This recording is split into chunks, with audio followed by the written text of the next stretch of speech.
the Supreme Pontiff itself about the relationship with Mother. First and foremost, relationship is Mother. The ability to learn, even the idea to relate, starts with the Mother. Mother is too important way to connect with what you think is life. In the Vedic tradition, our rishis were aware your ability to connect with the Mother should be directed towards the cosmos. It should inspire. It should awaken your higher consciousness. Connecting with life as Mother is the most sweetest, most beautiful, most easiest form to ever connect. And today, out of his extreme compassion and love, the Supreme Pontiff of Hinduism is manifesting Devi Parashakti herself and gracing us, answering all of our questions, attending to our prayers, giving boons, healing us, revealing our past, present, and future, delivering profound spiritual truths, and ultimately giving us the experience of Paramashivoham itself. So what is the Bhavasmati Darshan? Sama is oneness and Adi means source. So Samadhi means one with the source. Bhava means attitude or aspect. So Bhavasmati means being one with the source through this aspect.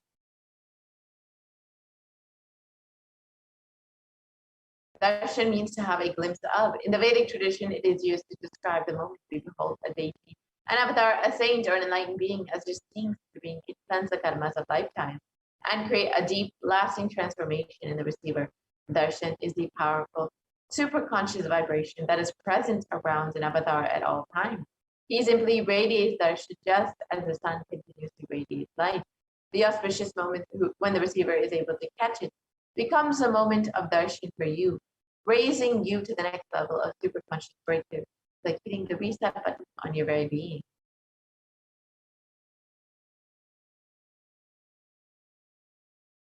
Let us understand the science behind the Bhavasmati Darshan. The first thing that you need to know is the divine cosmic beings are real. They manifest from Kailasa, the enlightened time-space zone, through deities and incarnations.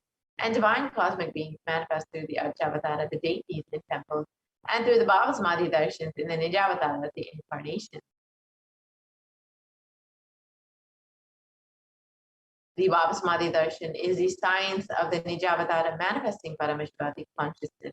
It is where formless, the being of Parameshvara, expresses through the Divya Sharira, the light body, and manifests as a Nijavatara, the visible form, the embodied form, for us to experience Parameshvara.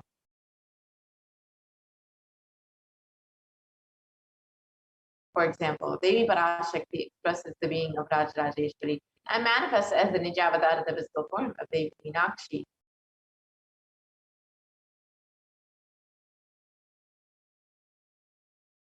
And the Archavatara, the deity, reflects the consciousness and being, manifestation and being of the superconscious energy. But human beings are not mature enough to receive the higher level experiences from the Archavatara directly. So the avatar, the physical embodied form, comes down to bridge the gap between us. And the Bhavasmati Darshan awakens your Kundalini Shakti, which is the latent potential energy in every human being. This influx of superconscious energy visibly slows down the aging process, improves immunity to disease, and during the darshan, the whole brain comes alive, turning into a superconductor of conscious energies that heals, empowers, and transforms our lives.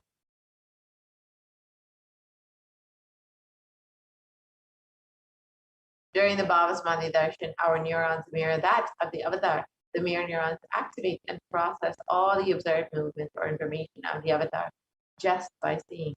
So the entire body, silently and without moving, receive what is happening elsewhere through a process of direct observation, experiencing the superconscious energy radiated by the avatar.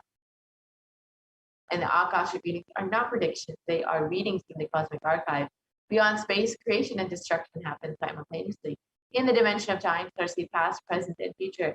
And because Akashic records are stored in the Akash of the space dimension, there is no past, present, and future. That is why what you call as happening, yet to happen, are clearly already recorded. So now let us understand who is the Supreme Pontiff of Hinduism.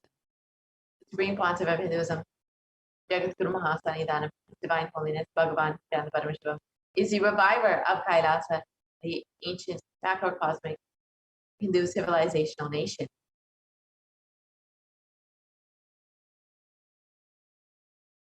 The Supreme Pontiff of Hinduism is the 1008th incarnation of Paramashiva. As predecessors, who were enlightened masters and adepts, the Supreme Pontiff of Hinduism has made the science of power manifestation, yoga, and temple-based universities as a lifestyle for humanity.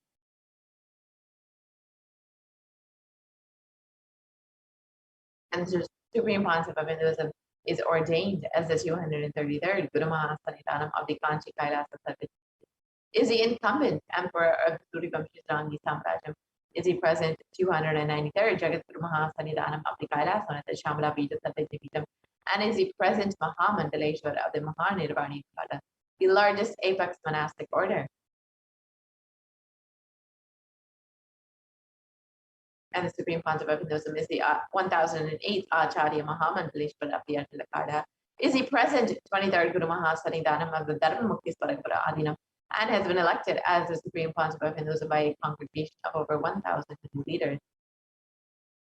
And the Supreme Pontiff of Hinduism is revered as the teacher of Hinduism, the most prolific, most viewed, read, and watched, and has authored over 300 books and 10,000 articles in 3 languages, English, Tamil, and Sanskrit, which have been translated into 50 languages with over 1,000 titles.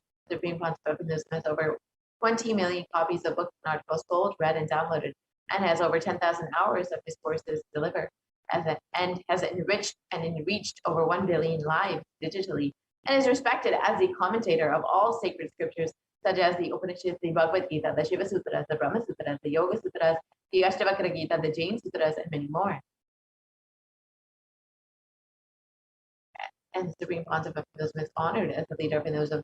The most awarded, internationally recognized Hindu leader, is a reviver of 108 ancient Hindu sampradayas, including the Rudraganyas, Rudras, Rishis, Richikas, Bhairavas, Bhairavis, and Sanyas, and is the establisher of the largest Hindu university, Kailasas Nithyananda Hindu University, with satellite campuses in 150 countries.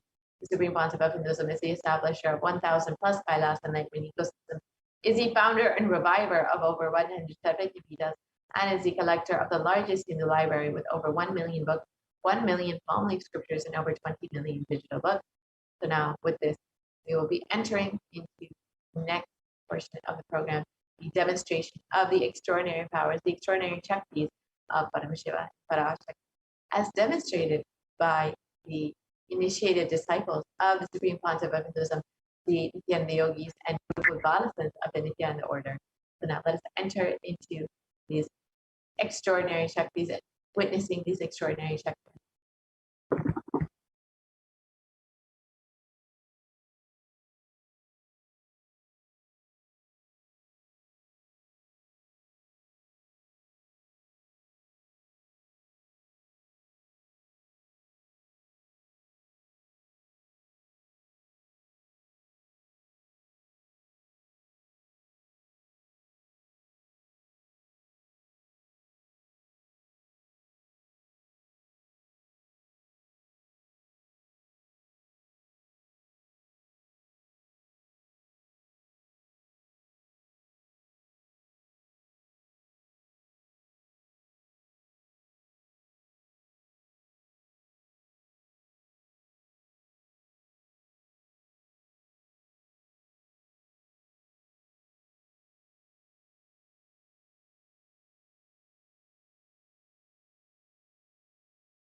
now start the next segment, which is the manifesting of extraordinary Shaktis. So, today, all of you will be since the Nithyananda yogis, the initiated disciples of the Supreme Pontific Hinduism, demonstrating the extraordinary powers of the third eye and sharing with all the experiences and results of the extraordinary manifestation of the divine powers awakened in us through Diksha, initiation. So, in today's program, all of you are going to be witnessing the power of third eye, which is seeing with the eyes blindfolded. The power of third eye is the third eye is the cosmic browsing center, which is located between the brows, which upon initiation one can effortlessly express powers and see through the third eye just as you would with the two eyes. The next body scanning, where all of you, where one awakens the ability of being able to scan other people's body and reveal illnesses, diseases, medical diagnosticians, and not only that, reveal event solutions from the third eye. So, before we enter into this segment, let us first learn what are Shaktis. Shaktis in the Vedagamas, Paramashiva reveals in elaborate detail that every human being is hardwired to be able to manifest the 463 plus extraordinary Shaktis of Paramashiva, and manifesting powers are described as a system and as a method and a science for human beings to explore the various possibilities and powers and to have access to various states of consciousness. Shaktis manifest from the fundamental cognition that you are the divine and that you need to manifest the divine, and not that you are a man and that you need to reach the divine. So, what is the fundamental difference between Shaktis and Siddhis? Shaktis are the powers that express from the space of enlightenment as a side effect of feeling connection with the divine and high integrity with the Guru. Shaktis are the source of enlightenment. Siddhis are the powers that manifest from purpose for penance for enlightenment. Siddhis are on the path of enlightenment. The Shaktis of Paramashiva manifest to ordinary human beings in extraordinary ways just with initiation from the avatar, and Shaktis are permanent, whereas Siddhis are not permanent and they may divert you from enlightenment. So, who is the source of all these Shaktis? Paramashiva. Paramashiva is a primordial divinity, the ultimate reality and cause which is self-present, Swayam Prakasha, all pervading, unchanging beyond time, space, form, and causality. As a fundamental base of Avyakta, the unmanifest, and Vyakta, the manifest. He performs the Panchakritis, or the 5 cosmic acts of Srishti, creation, Sthiti, serving rulership and maintenance, Samhara, rejuvenation, Prabhava, pulling of the delusion, and Anugrah, liberating grace for all living. And Paramashiva, the supreme bond of Hinduism, Jagat Guru Mahasannidhanam, his divine holiness, Bhagavan Nithyananda Paramashivam, is the 1008th living incarnation and representation of Paramashiva, and the reviver of Kailasa, the ancient enlightened Hindu civilization nation, which is a great cosmic body of civilization. Ever since the beginning of the civilization, the Sanatana Hindu Dharma has been the cradle of enlightened beings and highly advanced science. This is where the science of enlightenment and powers was lived and taught with a lifestyle, and for the first time in modern day, the Supreme Pontific Hinduism is reviving these yogic sciences and transmitting it to the world at a record-breaking speed which was never accomplished. The Supreme Pontific Hinduism was recognized as an incarnation at a very young age and was trained and taught the sciences to revive the initiations and knowledge repositories for billions to manifest the science of power manifestation from disciplines of Vedanta, Tantra, Shri Vidya, Yoga, Yogic powers, Mantra Shastra, Siddha Vidya, the science of Aushadha, Advaita, Bhakti Yoga, Jnana, and Paramashivoham. So, all of you might be wondering, how do we awaken these divine Shaktis? When every ultimate truth, Jnana, gets mapped into our consciousness, now we start manifesting powers and it becomes a possibility of every being right now. So, let us now watch a small video which explains the science of initiation, the science of Diksha. Diksha is the direct transfer of spiritual energy by an enlightened being through look, word, or touch. The traditional Vedic book Navaratneshwara states, Sarvasamapi dikshanam muktihi phalamakhanditam avirodhat bhavantyeva prasangyastu bhuktayah. The main benefit of all initiations is moksha, enlightenment. As a side effect, health, wealth, leadership, and well-being happen. And in Rudrayamala Tantra, Shiva says, Devi Diksha Vihinasya na siddhihi na cha sadgatihi tasmat sarva prayatnena guruna dikshito bhavet. The one who is not initiated does not attain liberation nor a better future. So by all efforts, one should get initiated by Guru. What is the science of initiation? Neuroscience has proved that the process of initiation floods the brain with energy. This is the superconscious energy of Kundalini, our own highest inner potential energy. As the Kundalini flows from the thalamus to the cortex, it sets up a powerful energy loop within the brain, which awakens the latent non-mechanical parts which we have never used before. With increasing levels of coherence, the whole brain comes alive, turning into a superconductor of conscious energies that heal, empower, transform our lives, bliss and fulfillment.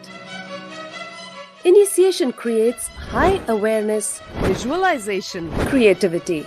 It also slows the aging process and improves the immune system.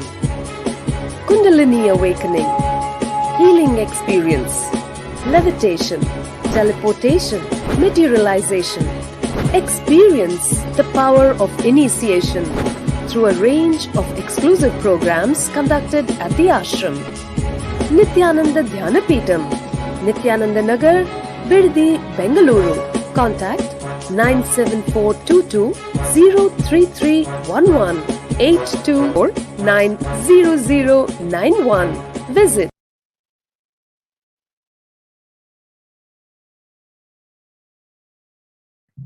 Yes, with a beautiful video, let us now understand how the science of power manifestation is authenticated through the four aspects of evidences or phenomena. The first is the Shastra Pramana, which is the eternal unchangeable truths revealed in the source scriptures. The next is the Apta Pramana, which is the experiences and results of Astas or the authorities of Hinduism, the Vedic rishis and scientists who have time tested and verified this science. Third is the Atma Pramana, the experiences and results of Astas or the authorities of Hinduism, the Vedic rishis. The experience of His Divine Holiness Bhagavan Sri This millennium's avatar's personal experience of power manifestation and as to the Pratyaksha Pramana, or the empirical evidence of observation and scientific experimentation. Let us now listen to Shastra Pramana from the Vijnana Bhairava. Kapalantarmanonyasa Tishtannilitalochanaha Kramena manaso dadhyat lakshaye lakshyamuttamam.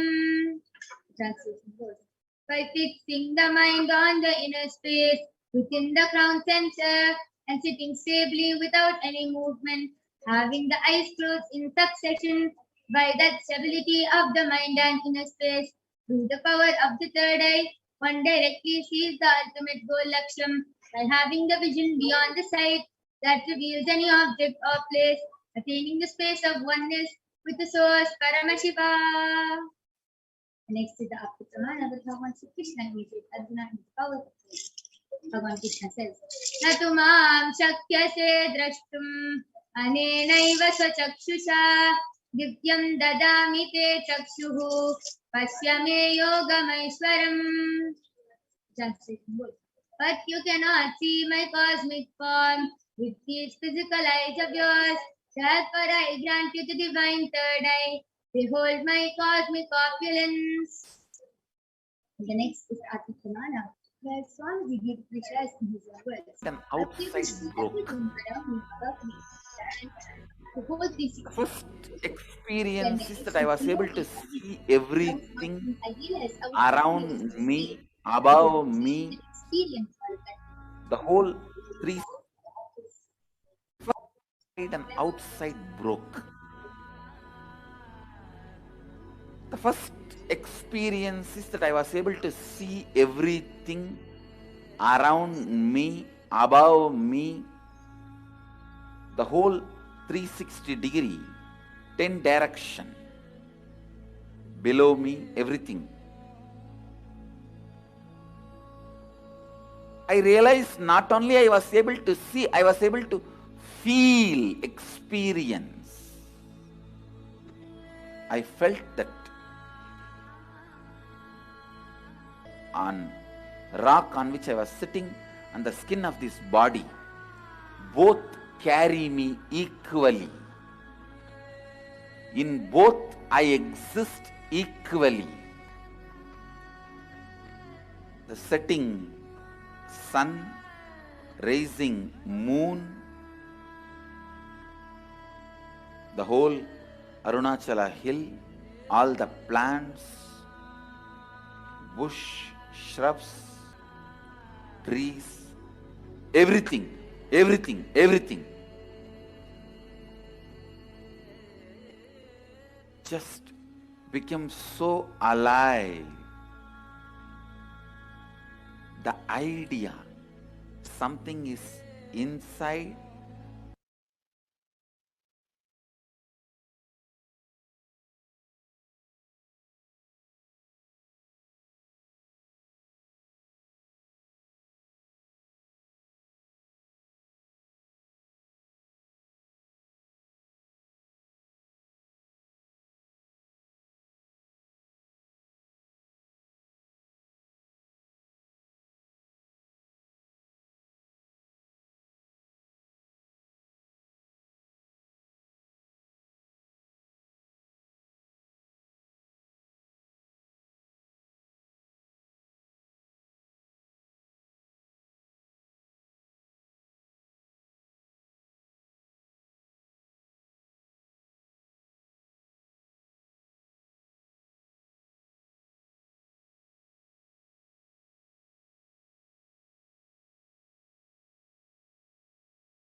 Last is the Pratyaksha Pramana, the empirical evidence from observation and scientific experimentation.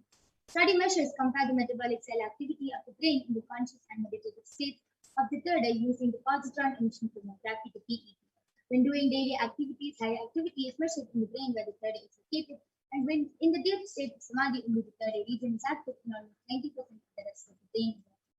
So let us now get ready to witness a very unique and exciting demonstration of the third eye, and we'll be back right after a short break.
Yes. So now I'm back with the Balasant of Nithyananda Gurukul Manitya Kaladharananda, who is going to be demonstrating the extraordinary power of third eye to all of you today.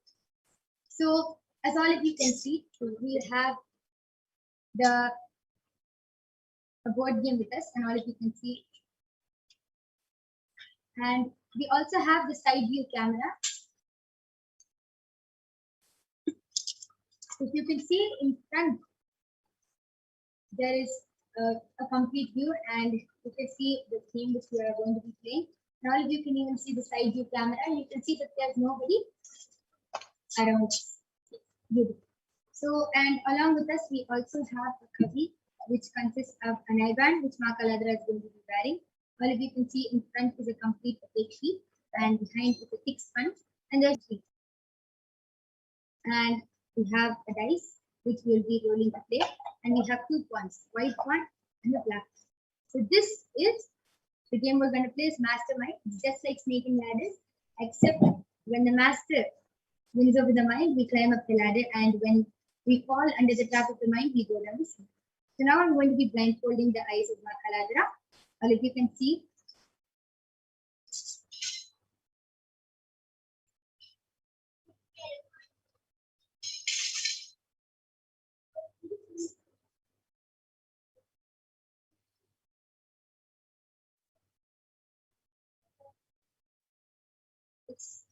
Makaladra, are you comfortable? Yes, I request you to turn to your right, left, up, and down. All of you can see her eyes are completely covered from all sides. Yes, beautiful. So now we have 2 points. Which one do you choose, Makaladra? Okay, so then I'll be the black. So we are now keeping both the pawns at the starting. And yes, Makaladra, you can go ahead and roll the dice first. So I got it. Yes, wow. Beautiful. All of you can see she correctly got the number 3. You can move 3 steps ahead. Okay, so all of you can see I got the number 2, so I'm moving 2 steps ahead.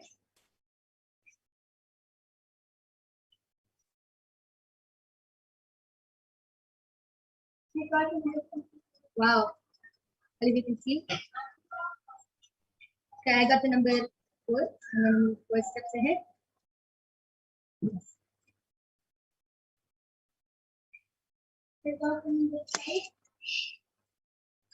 Wow.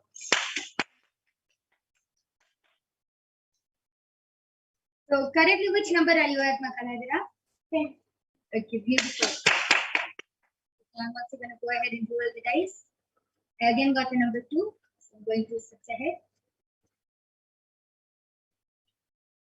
All of you can see that this whole game is just through the third eye. How many Makaladra? Beautiful.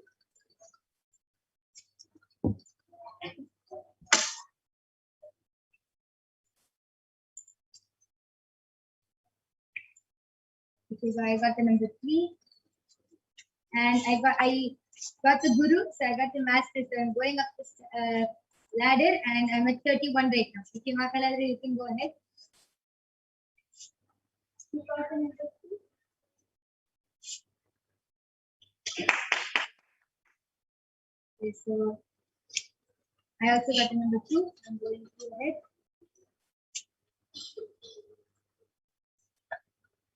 I got the number 2.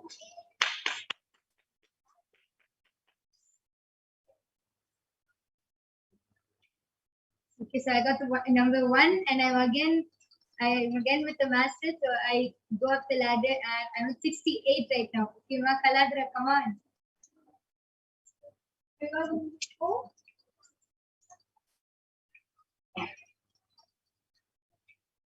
Okay, I got the number 6.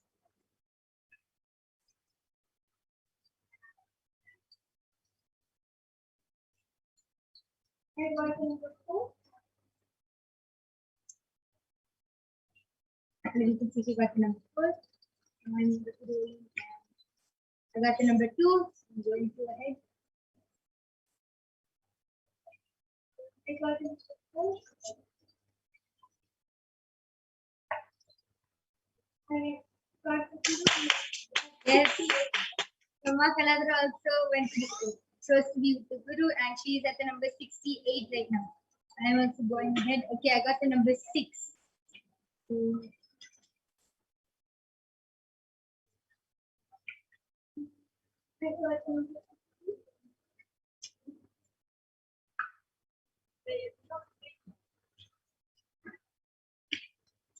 I again got the number 6.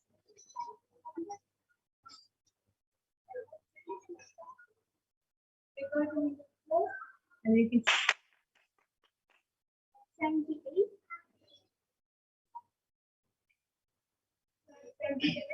Yes, and I got the number 2, so I'm going to go ahead.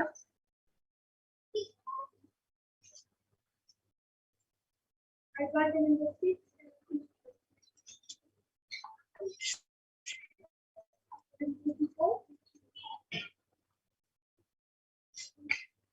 Okay, I got the number 5, so I'm going on. Kaladra.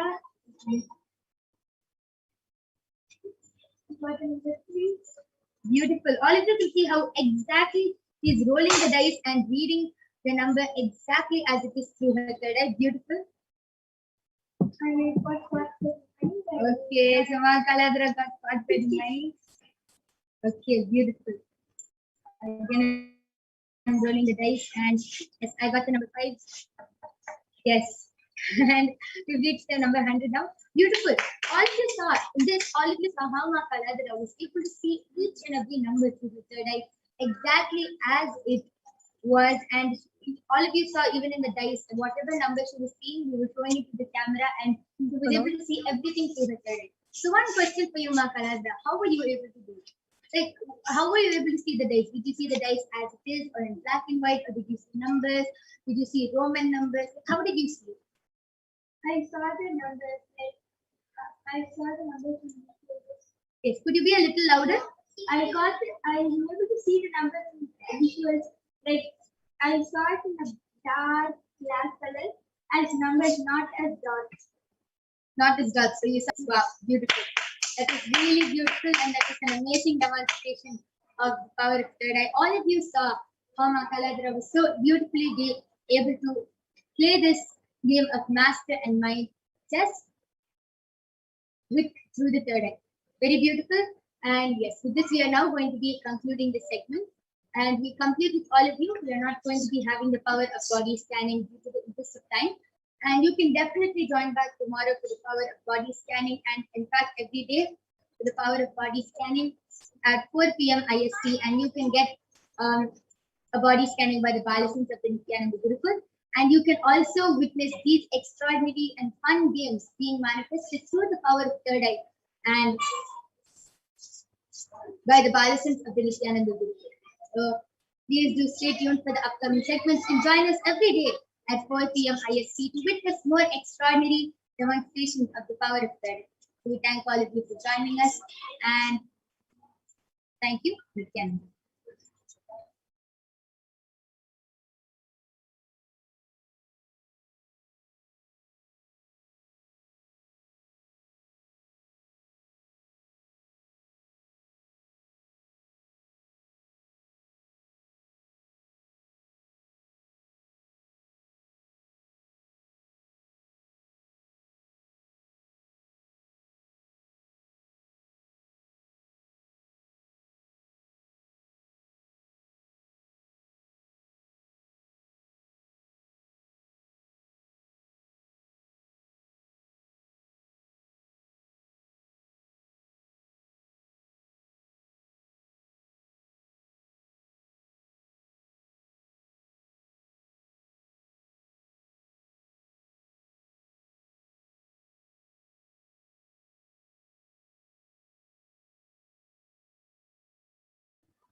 Yes, and just before we move on to the next segment, I'm going to be removing Ma Kaladra's eyeband.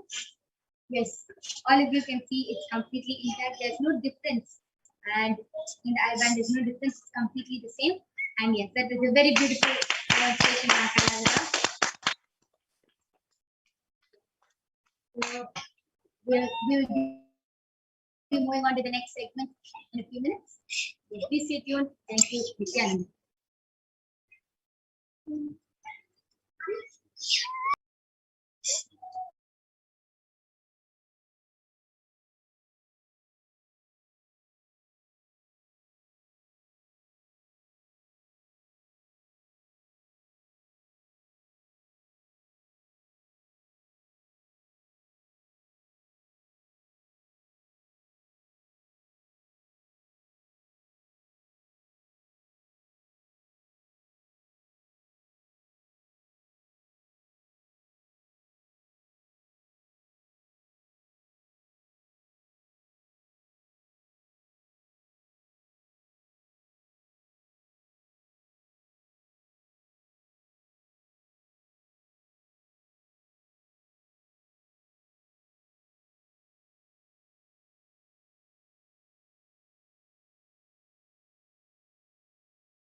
Yes, Nithyananda everyone.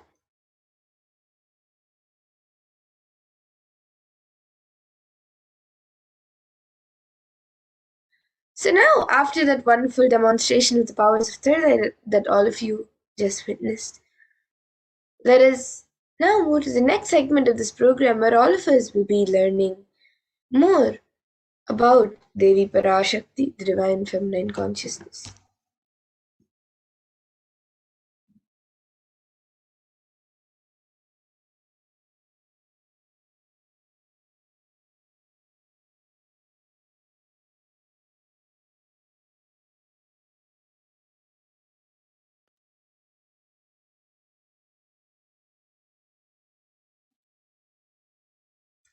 So let us first look at a Dhyana shloka of Devi Parashakti, which comes from the Lalita Sahasranama Dhyana shloka.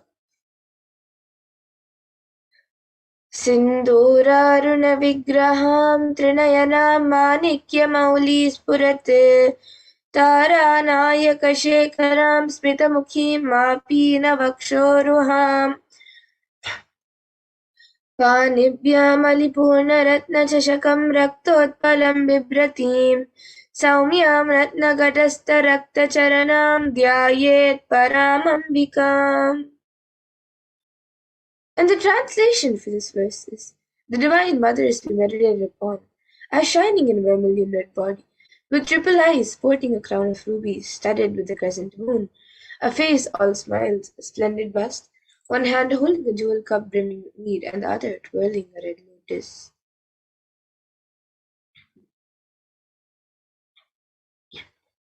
And another Dhyana shloka of Devi Parashakti, which comes from the Lalita Sahasranama Dhyana shloka, beautifully says, अरुणां करुणातरङ्गताक्षीं धृतपाशाङ्कुशपुष्पबाणचापाम् अनिमादिभिरावृतामयुकैः विभावये भवानीम्. And the translation for this verse is, I meditate on the great Empress. She is red in color and her eyes are full of compassion. She holds the noose, the gourd, the bow, and the flowery arrow in her hands. She is surrounded on all sides by powers such as Anima for rays, and she is the self within me. And Devi Parashakti is ultimate pure feminine consciousness. Parashakti is the cosmic mother.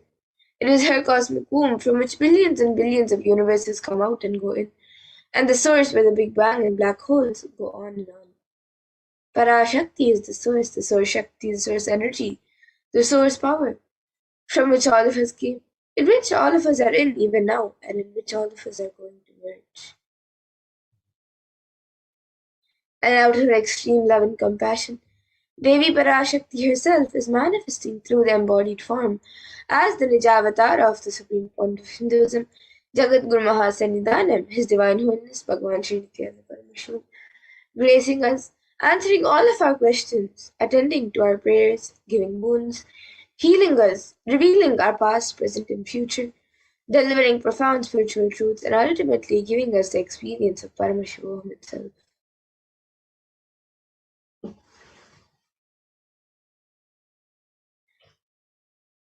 And Devi Parashakti beautifully says, raising as Omkara, expressing as Vedas and Agamas, blossomed as Shrimkara, filled as Parashodasi, living in 40 triangles, the Kailasha Swamini who is in Kailasha, Sri Parachintamani, Parashodasi, sitting as part of Paramashiva, Parameshwari, who rules the world, Paramashakti, Manohanmani, Meenakshi, as Nithyananda I took Nijavatara here, to give good boons to everyone, to bestow all goodness.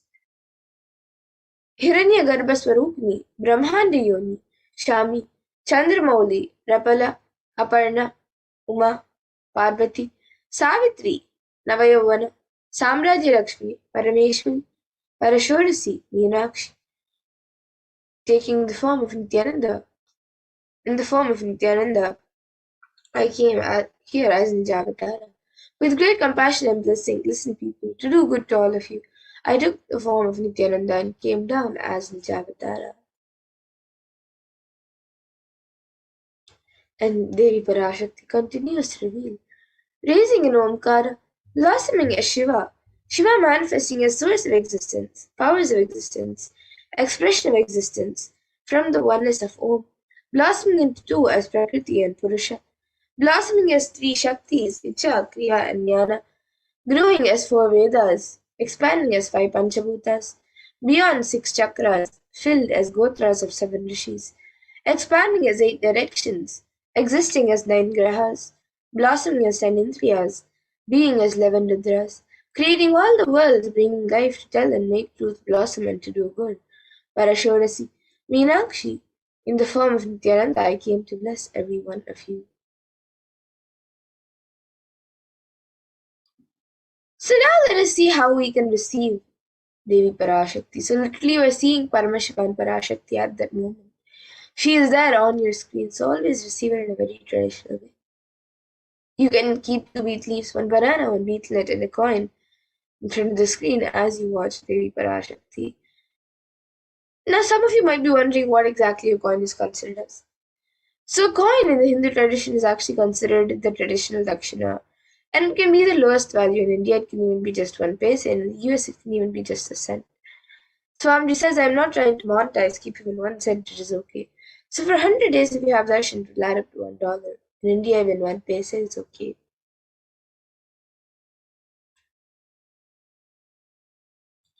And you can offer that to Devi Parashakti.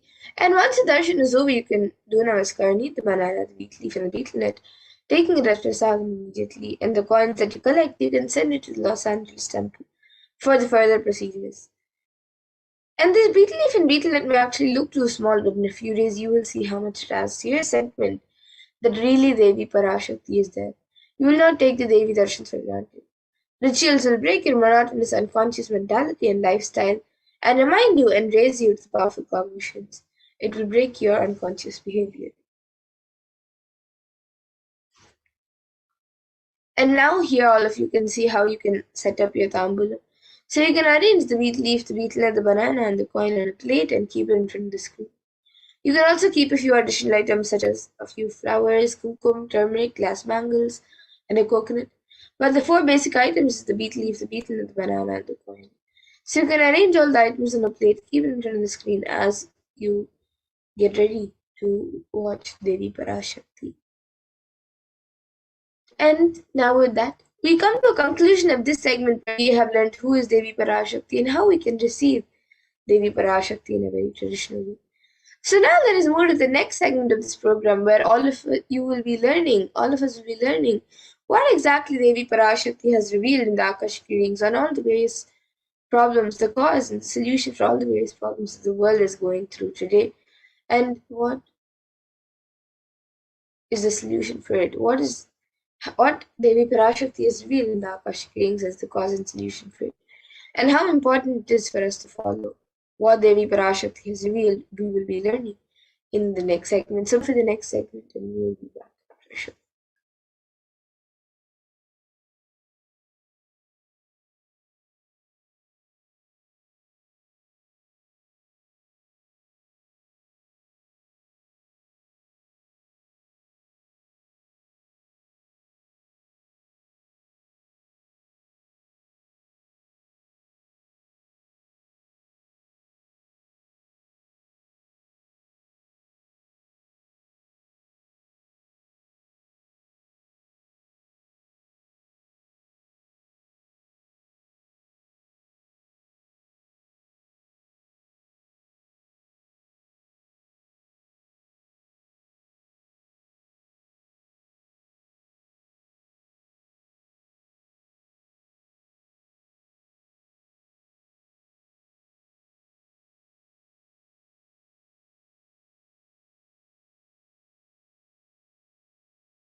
Yes, Nithyananda everyone, welcome back.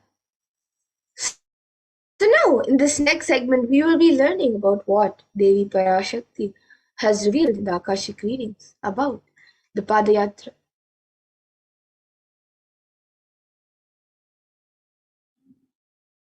So humanity is still undergoing the after effects of the cosmic deluge, the Pralaya. Thousands of deaths due to the global pandemic and emerging fungal epidemics, along with record numbers of natural disasters, have taken a huge toll on humanity's physical side, leading to an increase in poverty, malnutrition, depression, and mental health issues.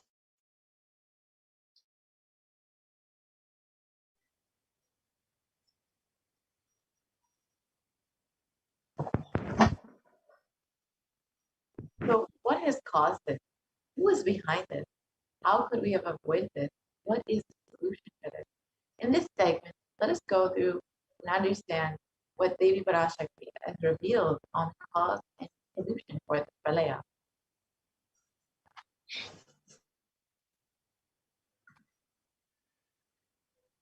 So all of us know that during this time, Yes, there have been over 4.4 million deaths across the globe due to COVID-19, and this number of total confirmed cases has crossed well over 220 million. And the worst affected countries are US, India, and Brazil.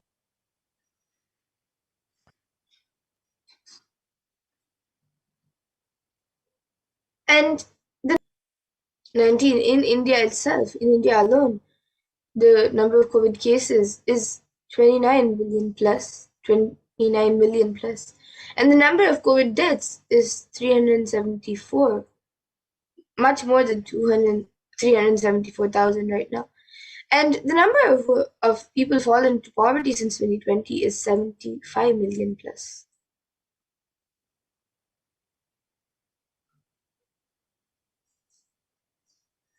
And it is not just that India is suffering from the COVID-19 pandemic. India is also suffering from an ongoing suicide and depression epidemic. India is considered to be the sixth most depressed country in the world, with 6.5% of the population suffering from some form of mental illness, and with a suicide rate of 10.9 for every 1 lakh people. And the average suicide rate in India is highest among the age group of 15 to 24-year-olds.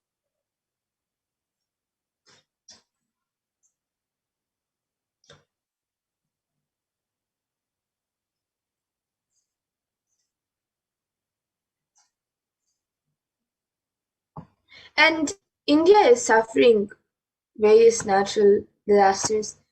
So here you can see the cyclone in Chakti in Kerala and various other storms and natural calamities and disasters that is happening around India.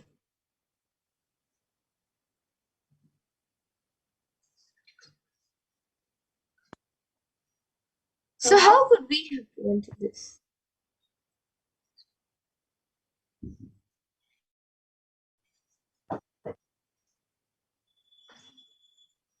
Let us listen to Devi Parashakti's revelations on the 31st of May 2021 to understand what is the cause.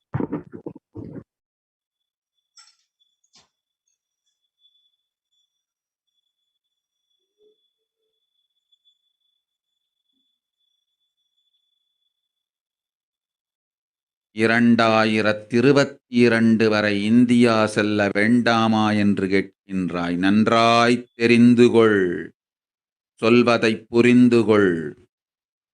இந்தப் பெருநரகமான கிருமி போஜனம் இந்தியாவிற்குள் வரக்கூடாது என்பதற்காக 2020 பாரதம் முழுவதும் 12 ஜோதிர்லிங்கமும் பாத யாத்திரை செய்திடவே என் மகன் மூலமாய் திட்டமிட்டிருந்தேன். படுபாவிகள் ஓடத்தின் மாலுமியை ஊர்விட்டுத் துரத்தினார்கள். என்ன நடக்கிறதென்று பார்.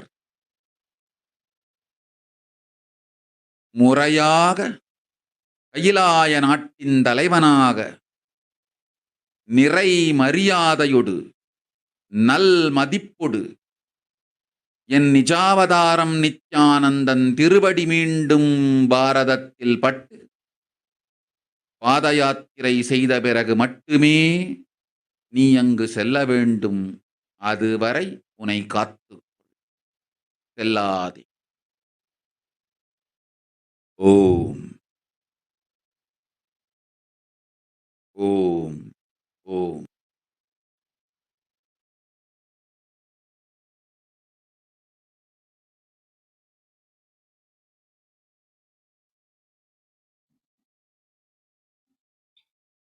Yes. So now, let us see what Devi Parashakti has revealed.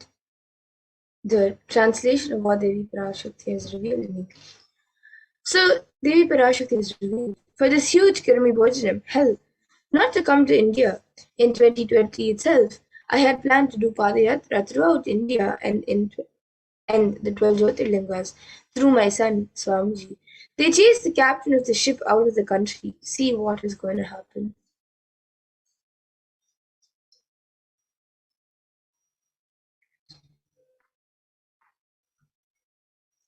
So now, let us watch a video where the Supreme Point of Hinduism revealed the vision of the Padayatra in 2017 itself.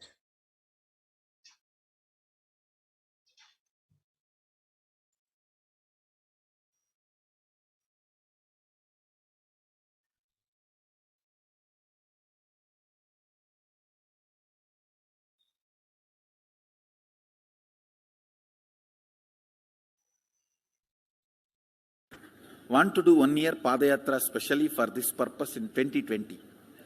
2020, planning for a full year. I'm going to walk from Rameshwaram to Amarnath. 1 year with 10,000 people, just walking all over India to spend time with people. 2020, there will not be any program other than Padayatra and just spending time with people. Just walking. Of course, 10,000 people will be walking with me. Maybe 200 vehicles to carry our food and all the other items, transportation. Enjoying the river banks, forests, and time with nature. 10,000 people manifesting powers. Walking from village to village. What do you think will happen?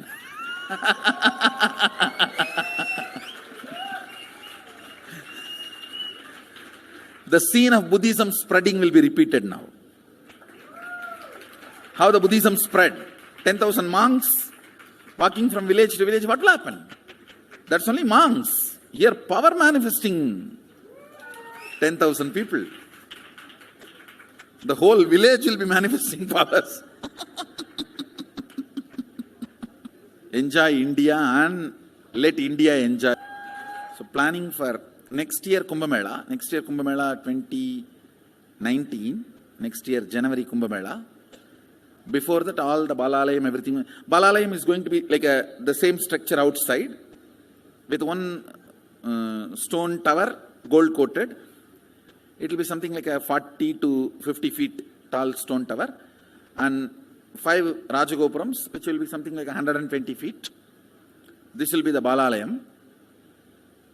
And after the Mulalayam is built, this Balalayam will serve as a Utsava Murti Sannidhi, where the Utsava Murtis will be worshipped and where the Archanas. See, in the main temple, there will not be any Archana or anything, because just for Darshan itself, there will not be time. Like Tirupati, you can only have Darshan and Arti, the camp for Arti. No other worship is allowed in the main temple. Because 12 Abhishekam is going to happen. 12 Kala Abhishekams. So continuously the rituals will be going on. People can have only darshan. They will not be able to involve themselves in any ritual. Other than darshan, nothing else will be allowed. So all the archana, all the other offerings, like people will offer the archanas and other, everything will be done to the Utsava Murti, which will be kept in the Balalayam, the present Balalayam, present structure. So people can spend time here. That will be more like a main darshan. This will be like energy darshan, where you can give letter, get response. So by next year, the Balalayam will be ready. So 2019 full year, I will be conducting the programs and everything. 2020 will be the one full year Padayatra, walking. From next year, Jayanti, means 2019's Jayanti to 2020's Jayanti. Full year, Jayanti to Jayanti will be Padayatra. Before that, we will make 10,000 people power manifestors. It will be sannyasi, brahmachari, grihastha, all put together. 10,000 people will be walking. What a scene it will be.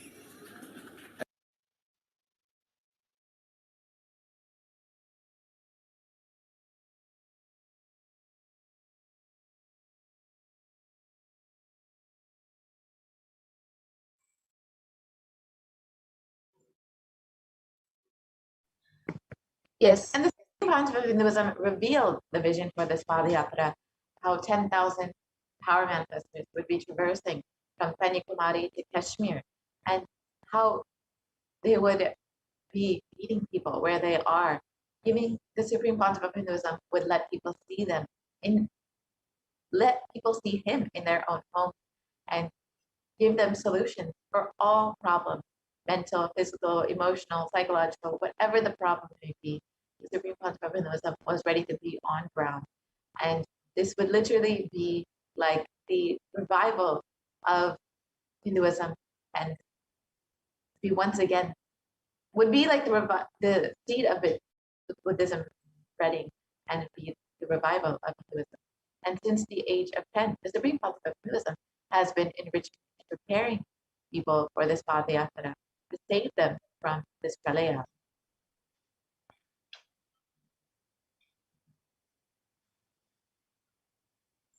And from that age, the Supreme Point of Hinduism has been enriching and initiating masses into enlightenment through his powerful discourses, initiations, and darshans. So here you can see various programs conducted by the Supreme Point of Hinduism, where thousands of people have attended the programs. Yes. In 2005, in Vellore, Tamil Nadu,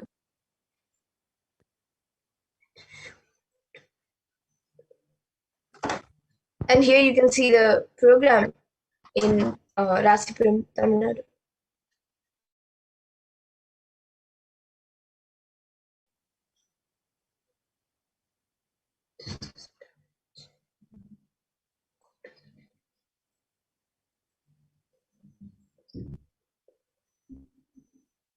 And here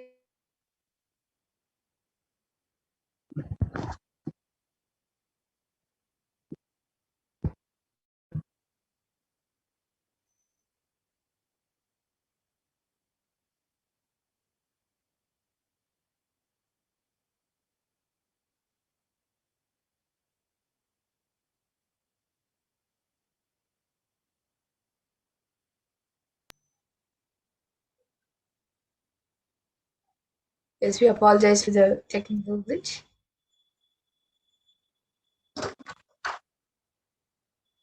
So since that age, the Supreme Point of Hinduism has been going around the world and initiating and enriching thousands of lives worldwide.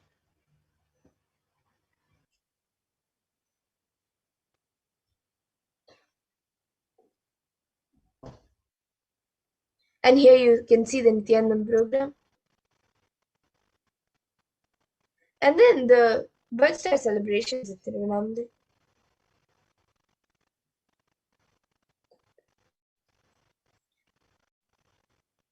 And then the 29th Jayanti celebrations.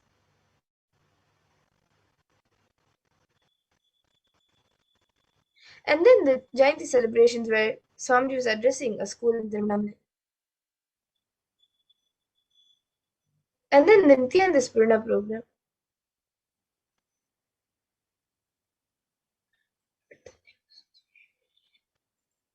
And then you can see the Guru Purnima celebrations here.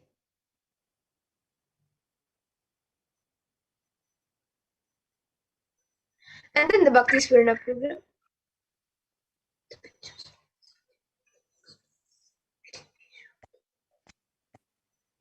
And then here you can see the Dhyana Spurna program.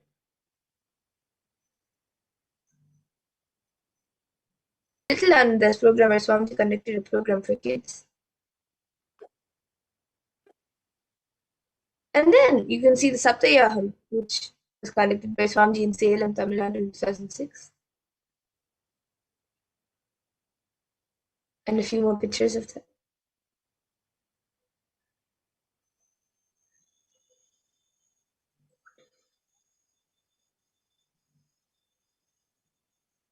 And a few more pictures of the Satyayam that took place in Tamil Nadu. And the culturals, the traditional arts performances that happened in Salem. And here you can see the Nithyananda Smarana program in the Adi Kailas Nithyananda Sarvagni Peeth. And then the Nithyananda Smarana program in Tamil Nadu, Salem.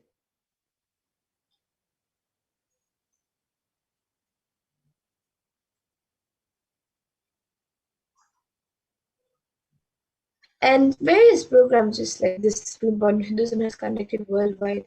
However, the anti-Hindu elements have made it really impossible to do the re-energizing process by driving the Supreme Fund of Hinduism out of India.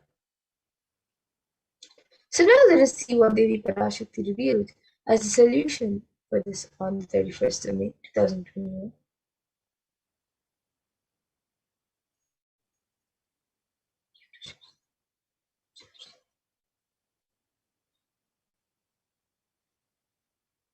இரண்டாயிரத்திருபத்திரண்டு வரை India செல்ல வேண்டாமா என்று கேட்கின்றாய். நன்றாய்த் தெரிந்துகொள், சொல்வதைப் புரிந்துகொள். இந்த பெருநரகமான கிருமி போஜனம்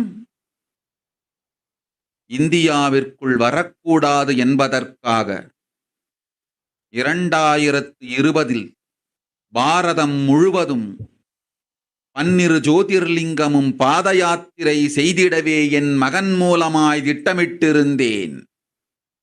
படுபாவிகள் ஓடத்தின் மாலுமியை ஊர்விட்டு துரத்தினார்கள். என்ன நடக்கிறதென்று பார். முறையாக கைலாய நாட்டின் தலைவனாக நிறை மரியாதையொடு நல் மதிப்பொடு என் நிஜாவதாரம் நித்யானந்தன் திருவடி மீண்டும் பாரதத்தில் பட்டு பாத யாத்திரை செய்த பிறகு மட்டும் செல்ல வேண்டும். அதுவரை ஓம் ஓம் ஓம்.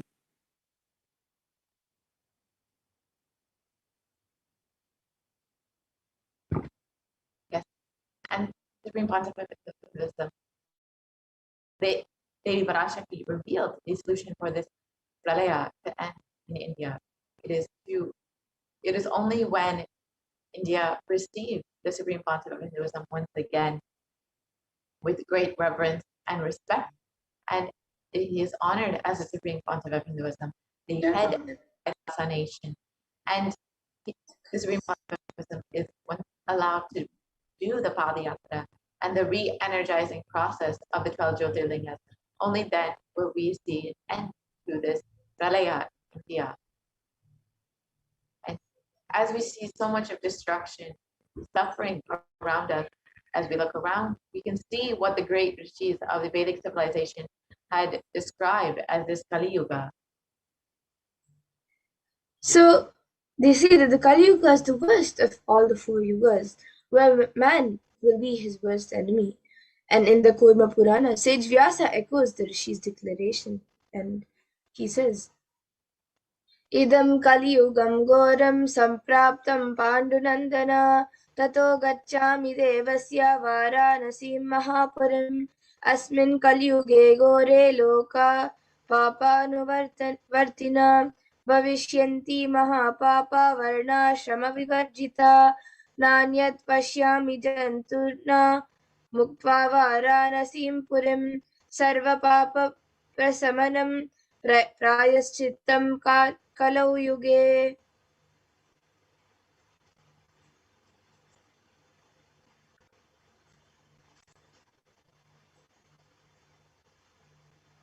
And the translation of this verse, this Kali Yuga is the worst of the 4 yugas in all the ages, Dharma, the 4 Varanas, and the 4 ashtamas.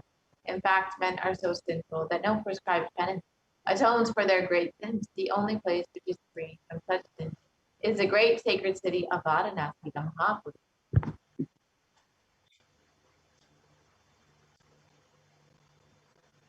And in the Kurum Purana, it also states that Lord Rudra, Paramashiva himself, is the avatar for Kali Yuga. And the verse says, Brahma Krita Yuge Devastretayam Bhagavan Ravihi Dwapare Daivatam Vishnu Kalam Rudro Maheshwaraha. And the translation of this verse, Brahma is the presiding divinity or Devata for the Krita Yuga, the first cycle of time. In the Treta Yuga, the second cycle of time, it is Bhagavan Ravi, in which appeared Sri Rama. In the Dvapara Yuga, the third cycle of time, the presiding divinity is Vishnu. And in the Kali Yuga, the fourth cycle of time, the current age, the presiding divinity, the avatar, is Rudra, Lord Maheshwara, Mahasadashiva himself. And on the 22nd of January 1978, out of his deepest compassion to protect humanity, Paramashiva descended into the human form in the Nijavatar of the Supreme Point of Hinduism, Jagat Guru Mahasannidhanam, His Divine Holiness Bhagavan Sri Nithyananda Paramashivam.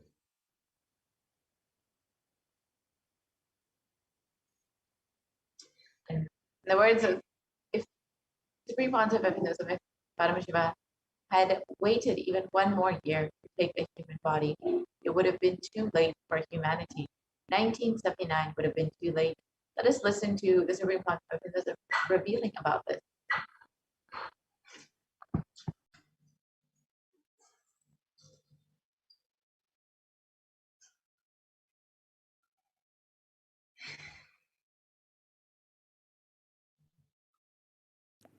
And I tell you, O Hindus, don't be afraid. I am back with the same science. We are going to be rich.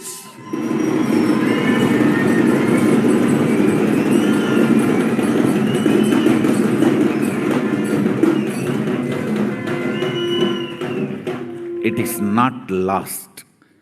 Just the last minute climax. Before it was going to be put off, have happened.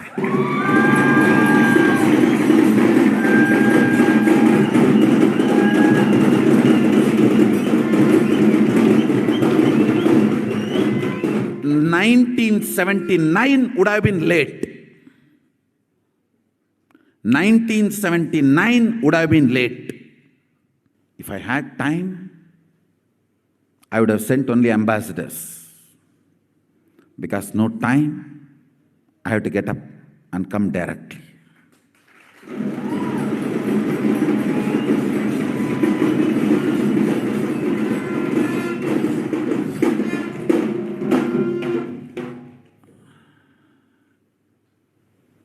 O Hindus, feel blessed. Science is not dead. It is available. I have everything needed to bring that science back to life and establish its legitimacy.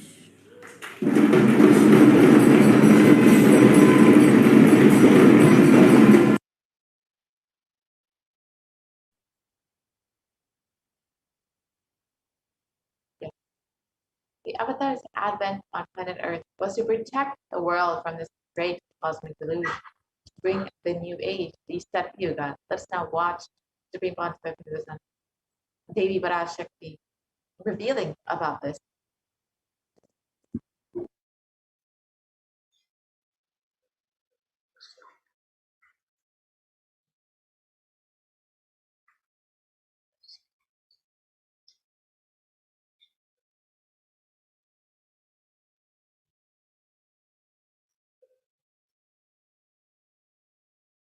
ஓம் ஓம் ஓம் உலக மக்களே கேளுங்கள். கலி முற்றி கலி கழிந்து புதுயுகம் சத்தியயுகம் புறப்பட வேண்டிய காலம் வந்ததனால் வந்திருக்கின்றது இந்த பெரும் பிரளயம்.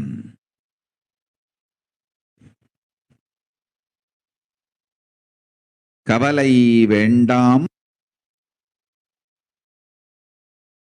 மக்களே.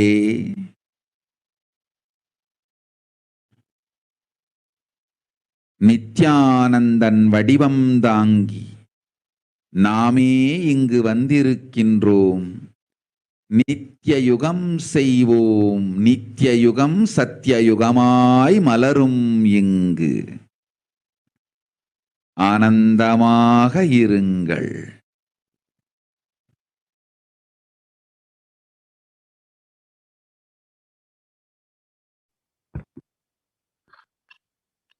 Just look at the translation of Devi Parashakti. People of the world, listen. Kali Yuga has matured, and over time it has come for Satya Yuga to happen. So this great Pralaya has come. Don't worry, people, in the form of Nityananda. I myself have come here. I will make Nitya Yuga. Nitya Yuga will blossom as Satya Yuga. Be blissful.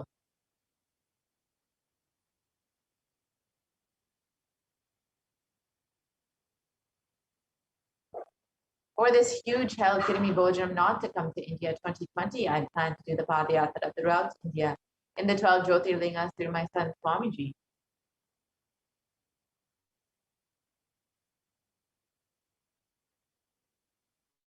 And the Supreme Pontiff of Hinduism has been preparing for this Padayatra to protect humanity from the age of 10.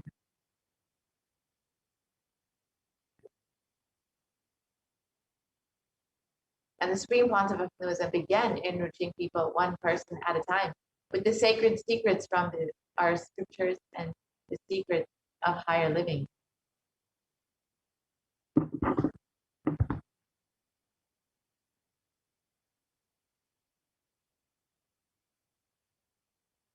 And even as the Supreme Pontiff of Hinduism was just a teenager, all his classmates remember the Yatra, where the Supreme Pontiff of Hinduism led them from Guriyatam, Tamil Nadu to Tiruvannamalai, the birthplace of the Supreme Pontiff of Hinduism, and a huge pilgrimage site.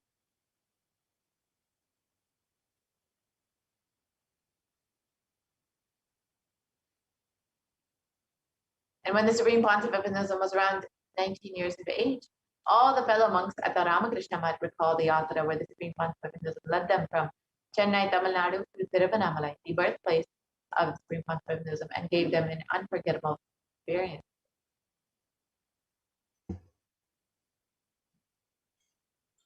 And the Supreme Pontiff of Hinduism continued walking the length and breadth of India, reaching more and more people and preparing each one until the Supreme Pontiff of Hinduism founded the international mission, the Nityananda Sangha, to revive Kailasa internationally on the 31st of December 1999.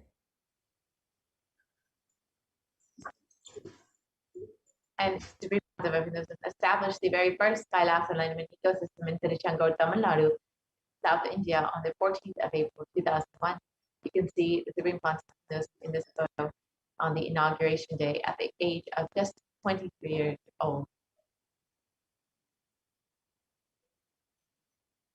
And in 2003, the Avatar continued his Vijay Yatra all over the world to enrich people from all backgrounds. And the Supreme Pontiff of Hinduism's intensity and dedication for the people, even among crowds of thousands who don't understand English, the Supreme Pontiff of Hinduism's voice resonated deeply, and his presence moved each one here. And in 2004, the Avatar led his disciples on the first Himalayan Yatra, visiting temples, delivering satsangs, and initiating them into superconscious breakthroughs. And subsequently, the Avatar personally organized and led yatras yearly and guided individual souls, not just to physical spiritual sites, but to supernal spiritual realms. And in 2006, the Padayatras were taken to the next level with the Kodikan Ratha Yatra, with crores participating and impacted by the Nithyanandeshwara and Nithyanandeshwari deities traveling from city to city.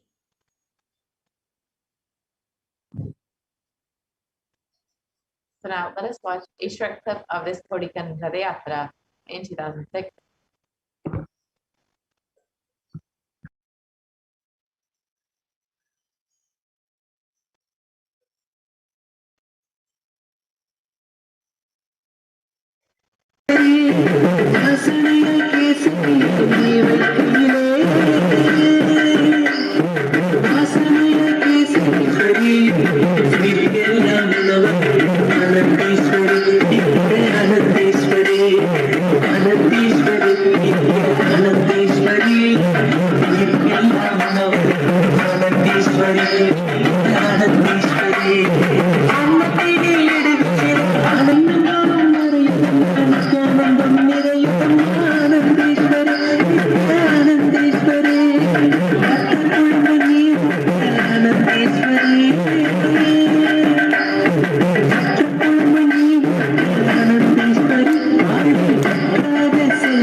And the Kodikan Rathayatra culminated with the consecration and inauguration of the Garva, the Sanctum Sanctorum, for the Nithyanandeshwara Paramashivam, Nithyanandeshwari Parashakti, and the Swayambhulinga at the Adi Kailas Nithyananda Serving Peetham in Bangalore, South India.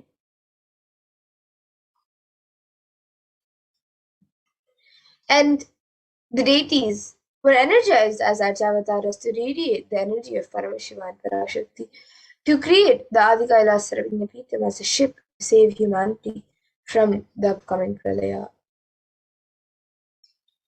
And the Supreme Point of Hinduism created innumerable spiritual energy centers in India as safe havens during the Great Deluge. So here you can see pictures of the Kailas and Tiruchenkoil, the Adi Kailash Sarvagna Peetham in Bangalore, and the Kailas in Hyderabad. And in 2008, the Avatar also created and energized the Nithyananda Vaidya Sarovar, the Ananda Linga, which will protect anyone who bathes in its waters from the deadly COVID-19 disease.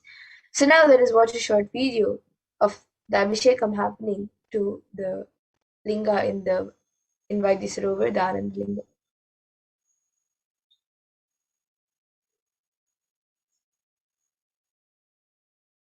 जनमस्सहस्राक्षाय च शतधन्वने च नमो गिरिशाय विष्टाय च नमो मीढुष्टमाय च शुमते च नमो ह्रस्वाय च वामनाय च नमो बृहते च वर्षीयते च नमो वृद्धाय च संवृद्धने च नमो अग्र्याय च प्रथमाय च नम आशवे च जिराय च नम शीघ्रियाय च शीघ्राय च नम ऊर्म्याय च वस्वन्याय च नम स्रोतस्याय च द्वीप्याय च नमो ज्येष्ठाय च कनिष्ठाय च नमः पूर्वजाय च परजाय च नमो मध्यमाय च प्रगल्भाय च नमो च गण्याय च बुद्ध्याय च नमः सोभ्याय च प्रतिसर्याय च नमो याम्याय च क्षेम्याय च नमः उर्वर्याय च खल्याय च नमः श्लोक्याय च वसान्याय च नमो वन्याय च कक्ष्याय च नमः श्रवाय च प्रतिश्रवाय च नमः आशुषेणाय च आशुरथाय च नमः शूराय च वभिन्दते च नमो वर्मिणे च वरुथिने च नमो बिल्मिने च कवथिने च नमः श्रुताय च श्रुतसेनाय च नमो दुन्दुभ्याय च हनन्याय च नमो विष्णवे च प्रवृषाय च नमो दूताय च प्रहिताय च नमो निषङ्गिने च शुधिमते च नमस्तीक्षेषवे च इधिने च नमस्वायुधाय च सुधन्वने च नमस्कृत्याय च पथ्याय च नमः काट्याय च नीप्याय च नमः सूर्याय च सरस्याय च नमो नाद्याय च वैशन्ताय च नमः कूप्याय च भट्याय च नमो वर्ष्याय च नमो मेघ्याय च विद्युत्याय च नमः ईर्ध्याय च तप्याय च नमो वात्याय च रेश्म्याय च नमो वास्तव्याय च वास्तुपाय च ओम नमः सोमाय च रुद्राय च नमः ताम्राय च अरुणाय च नमः शृंगाय च वशुपतये च नमः उग्राय च भीमाय च नमो अग्रे वधाय च दूरे वधाय च नमो हन्त्रे च हन्यसे च नमो वृक्षेभ्यो हरिकेशेभ्यो नमस्ताराय नमः शम्भवे च मयोभवे च नमः शंकराय च मयस्कराय च नमः शिवाय च शिवधराय च नमः तीर्थ्याय च कूल्याय च नमः पार्याय च पार्याय च नमः प्रतरणाय चोत्तरणाय च नमः आतार्याय च लाद्याय च नमः श्याय च नमः सिकत्याय च प्रवाह्याय च नमः इरण्याय च प्रपथ्याय च नमः किगुंशिलाय च क्षयणाय च नमः कपर्दिने च पुनस्तये च नमो गोष्ट्याय च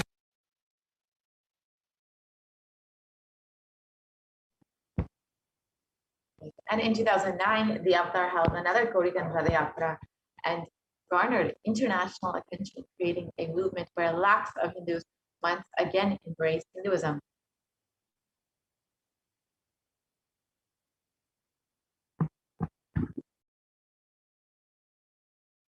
போல நின்பதம் கண்ட என் மனோ நித்ய சத்குரு நித்ய சத்குரு நித்ய சத்குரு நித்யனே நித்ய சத்குரு நித்ய சத்குரு நித்ய சத்குரு நித்யனே நின்முகம் நீனைந்து இங்கு நிர்மலமாகவே ஆனதே இதய சக்கரம் அனகதமும் இனிமையோடு திறந்ததே நித்ய சத்குரு நித்ய சத்குரு நித்ய சத்குரு நித்யனே நித்ய சத்குரு நித்ய சத்குரு நித்ய Sadhguru நித்யனே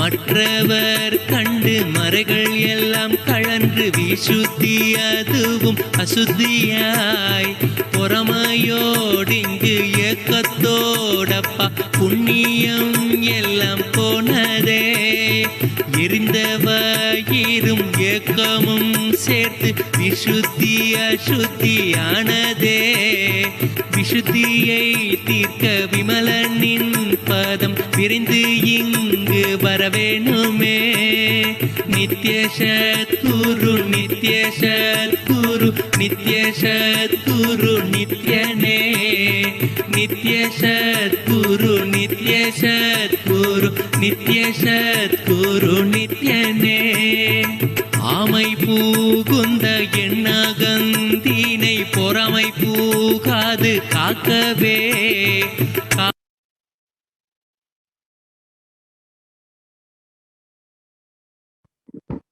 And wherever the Avatar's feet have graced the planet Earth, there the seeds of super consciousness have been sown.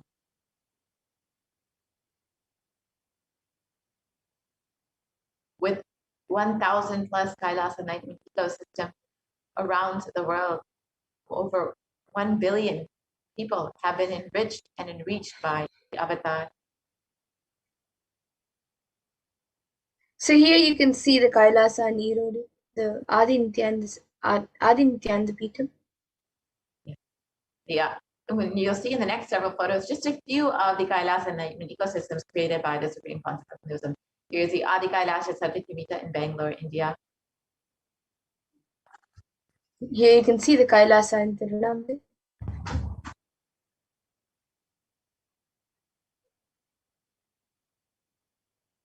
The Kailasa in Columbus, Ohio. And here you can see a few more pictures from Kailasa in Columbus, Ohio, established in 2007. The Kailasa in Los Angeles.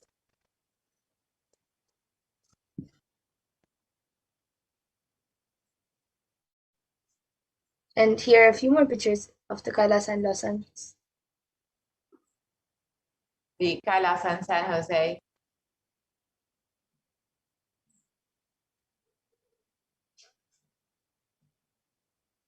And more photos of the Kailasa in San Jose. And here you can see the Kailasa in Seattle, USA, established in 2008. And the Kailasa in Seattle, Washington, more photos. And here you can see the Kailasa in Houston, Texas, USA, established in 2017. And here are more photos of the Kailasa in Houston, Texas.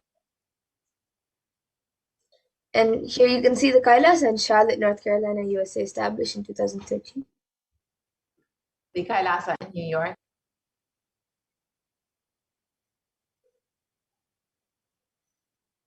Here you can see the Kailasa in Washington, D.C. The Kailasa in Toronto, Canada.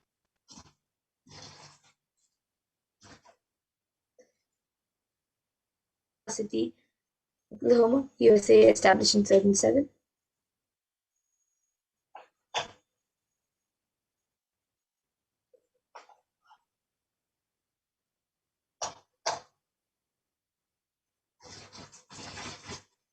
Kailasa, Arizona. And here you can see the Kailasa in St. Louis.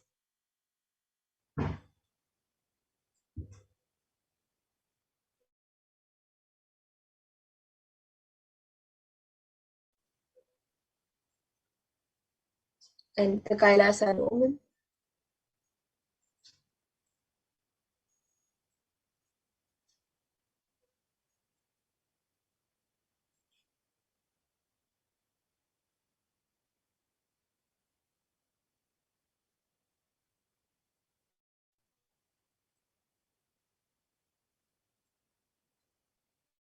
And here you can see the Kailasa in London, UK.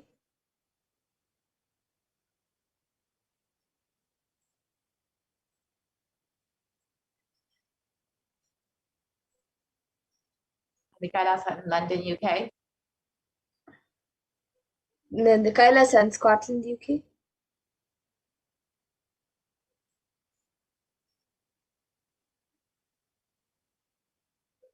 The Kailasa in the Netherlands. And here you can see the Kailasa in Slovakia. The Kailasa in Belgium.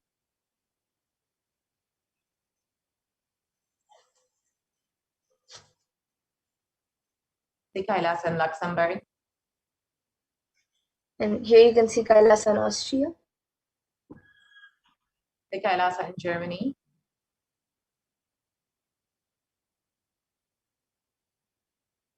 And here you can see the Kailasa in Italy. The Kailasa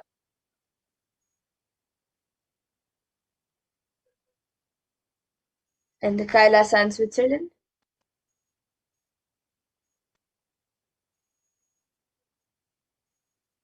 The Kailasa in Switzerland. The Kailasa in Mauritius.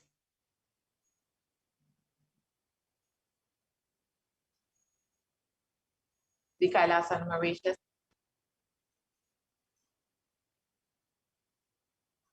And the Kailasa in South Africa. The Kailasa in Salem, in Tamil Nadu.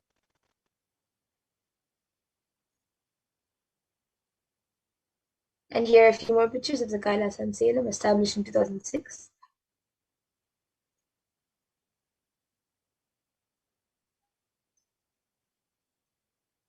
The Kailasa in Hosur.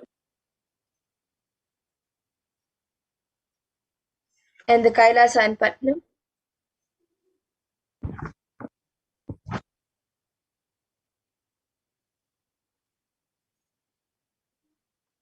The Kailasa in Varanasi. And here you can see the Kailasa in Rajapalayam, established in 2008. The Kailasa in Rajapalayam.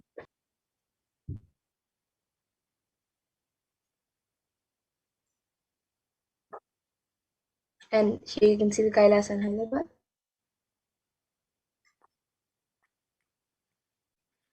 The Kailasa in Hyderabad.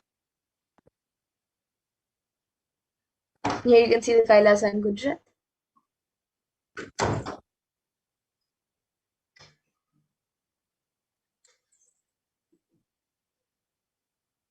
And the Kailasa in Tiruvangir.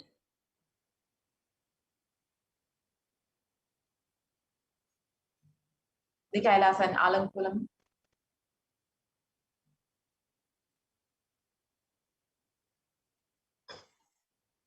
Then here you can see the Kailasa in Chennai, Tamil, India.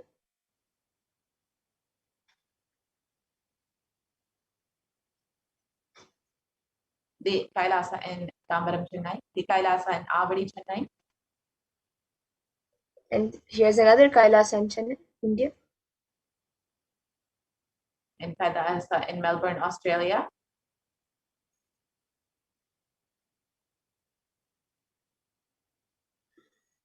And here you can see the Kailasa in New Zealand.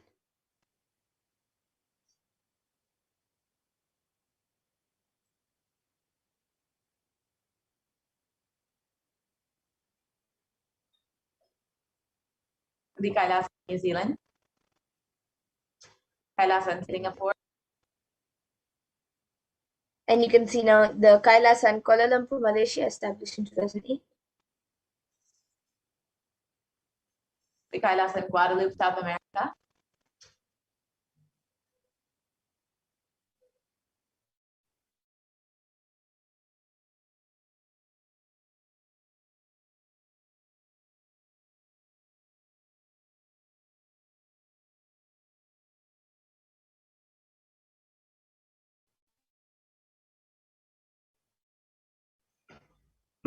Yes.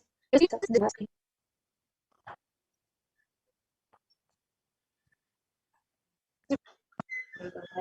educated thousands into Nithyananda for healing, and who are actively healing millions all over the world.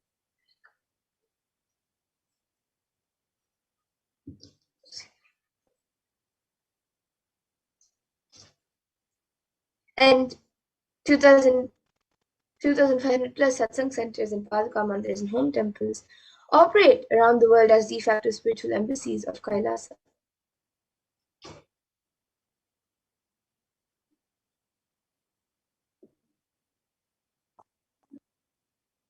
And the avatar has inspired millions to reclaim their Hindu-centric freedom. Thousands of padayatras were conducted by the Hindu diaspora worldwide, honoring the hard work of the Supreme Concept and the revival of Kailasa, silently preparing each one for what was to come. And in 2017, devotees in Malaysia planned a Padayatra and executed it successfully, with thousands participated, and with the dying Hindu population in Malaysia reinvigorated.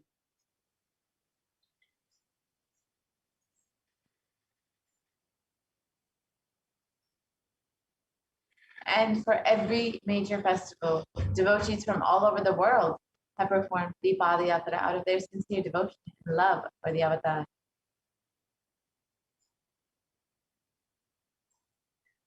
And here you can see some of the global achievements and services by the Supreme Point of Hinduism. So you can see that Kailasa and 26 plus years of humanitarian services that Kailash has provided to the world, Swami has provided to the world, and 1 billion free organic nutritious meals served and continuing to serve, and a diverse global population in 347 cities, 196 countries across 6 continents. And the world's largest Hindu university is established in the US, Canada, UK, Slovakia, and Switzerland.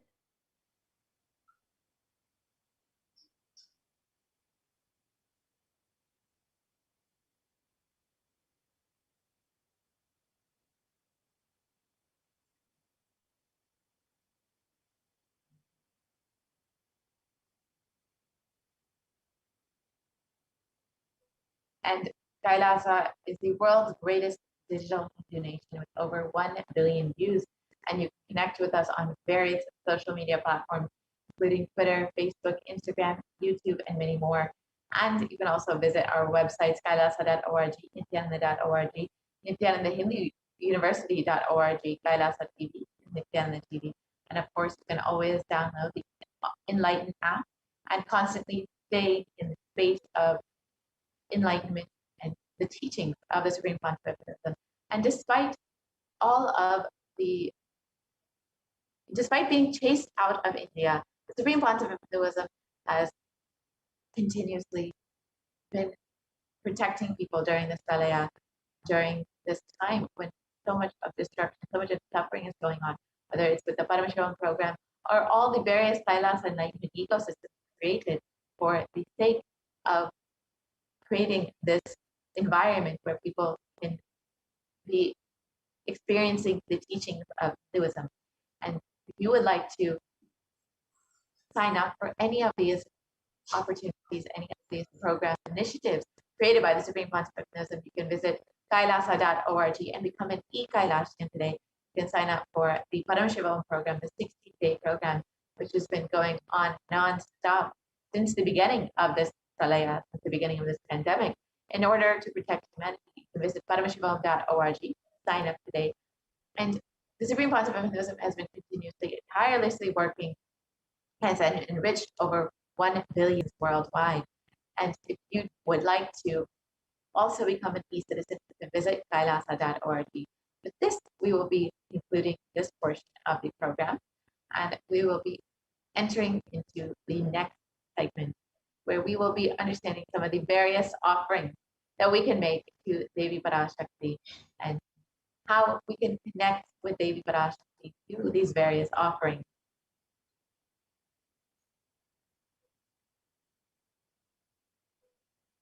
And the Supreme Pontificate of Buddhism has also had numerous global initiatives in the fields of holistic health, education, and the development of human potential. And all of these have been increased since the beginning of this pandemic, with more and more online e-gurukulas being opened, more free food being delivered, and more health healing opportunities being available despite this ongoing pandemic. And you can avail all of these benefits of the Supreme Pontificate of Buddhism that the Supreme Pontificate of Buddhism has been offering to the world by visiting kailasa.org and signing up to become an e-citizen of Kailasa. So now let us enter into this next segment, the offering segment. And an offering is just a small token of your love and gratitude to the divine, just to say thank you, just to say I love you and thank you for happening in my life. Just a small token of your devotion. So you can stay tuned for this next segment where we will understand some of the various offerings that we can make.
Nithyananda, and welcome back to this segment where we'll be looking at the various offerings we can make to Devi Parashakti today as our expression of love, gratitude, and devotion to Devi as we get ready to receive her darshan.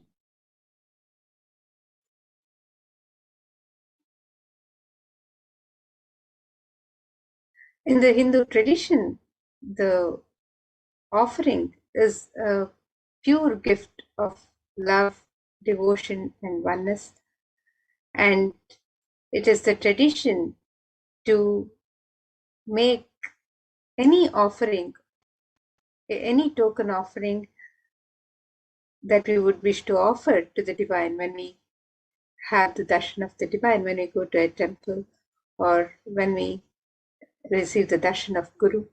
It is the tradition that we offer just a little something as a token of our gratitude, of our love and devotion,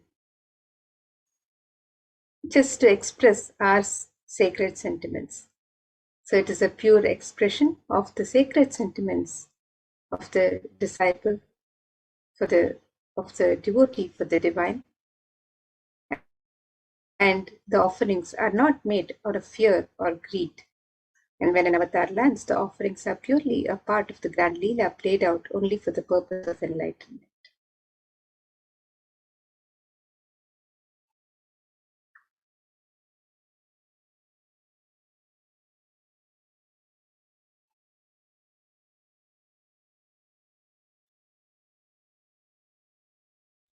And as we get ready to receive Devi Parashakti with the traditional offerings that we wish to offer to Devi Parashakti, let us contemplate on the glory of her form with this Dhyana Shloka. This verse from the Mula Agama, Manonmani Dhyana, describes Devi's splendor. It says, Induni bhaveda karavani nayanam syat pankajavaraabhaya japakshara sarayuktam angahima bhushana vichitra vasanam syat tungma kutojvala manonmani swarupam. And the translation for this verse, the meaning, moon-like face holding Veda books on hand, fire in eyes with lotus flower, gracing and blessing hands, and one hand with the japamala, beautifully decorated with jeweled ornaments in wonderful clothes and shining crown. Her name is Manonmani.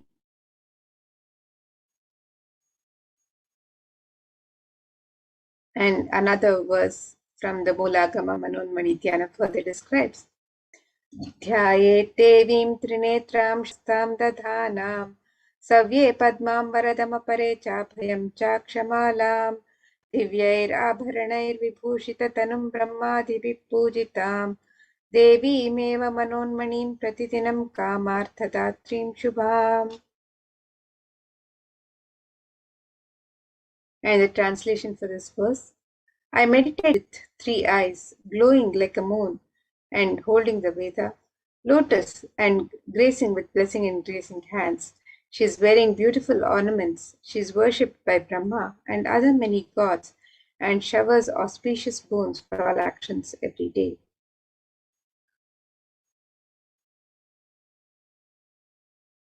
And in the Hindu tradition, the divine element of gold is mentioned in all the Hindu scriptures and is abundantly used in the various worship in the temples and the offerings to the divine. So let us look at the significance of this divine element of gold as described in this verse from the Atharva Veda. This verse describes Treda jutam janmanedam hiranyam agnerekam priyatama babhuva somasyaikyam insitasya parapatata आपमेकं Veda संरेत हौतते हिरण्यं चिदस्त्र वैभिषे.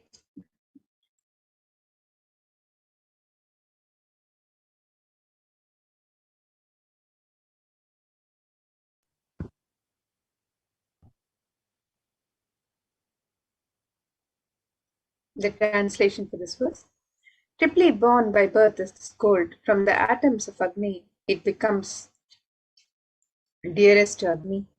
One fell away from the Soma when it was hurt. One they call the seed of virtuous and powerful Apa, the watery molecules. Let that triple gold be for your long life. Gold is a divine element in the Hindu tradition. It purifies anything it touches. It is the essential significance and spiritual power of healing and enlightening. The vision of gold has the power to infuse sattva energy and positive thought currents in anyone who wears it and in anyone who sees or operates in its vicinity.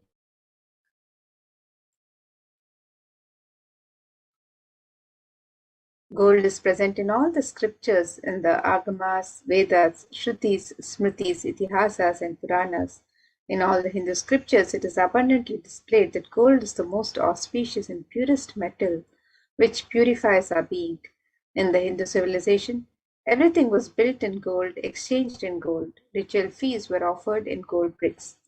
When one was to be saved from life-threatening illnesses, gold was offered as a ritual fee. Gold was in abundance and used for weighing equivalent amounts of commodities, including cows. Kingdoms were built with huge doors of gold. The streets would have huge columns and archways made of gold. Horses and cows were dressed in gold. The Hindu civilization thrived on the banks of rivers of gold. Indus River was called Hiranmaya, the river of gold, in Rig Veda. The river Saraswati was called Hiranyavartini in Atharva Veda. Gold is the supreme element for offering gifts to the ones you love and revere. Temples are constructed and paved in gold. Deities are made in gold and decked and adorned in gold because it preserves the enlightenment energy for thousands of years and it lasts forever.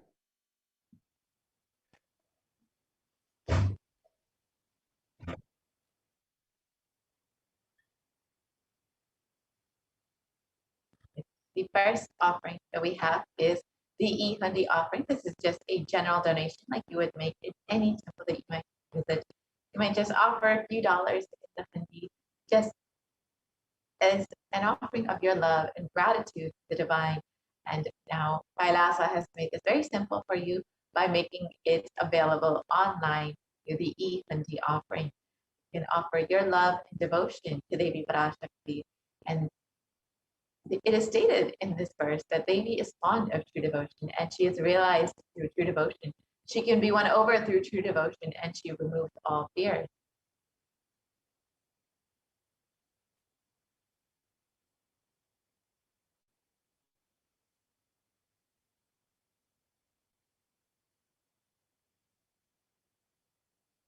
And if there's any fear in the minds of the devotees, Devi is sure to remove that fear. It is stated that Devi likes to be worshipped in autumn. And here it is not meant that autumn this season, but rather the autumn of our lives when our thoughts turn more and more inwards and the role of the divine is much more known and clearly understood. And the need for Devi worship becomes much stronger. And Devi is described as the one who bestows happiness on her devotees. So you can offer your gratitude and devotion to Devi Parashakti by offering your karnika, and your name shall be chanted during the puja to Devi Parashakti.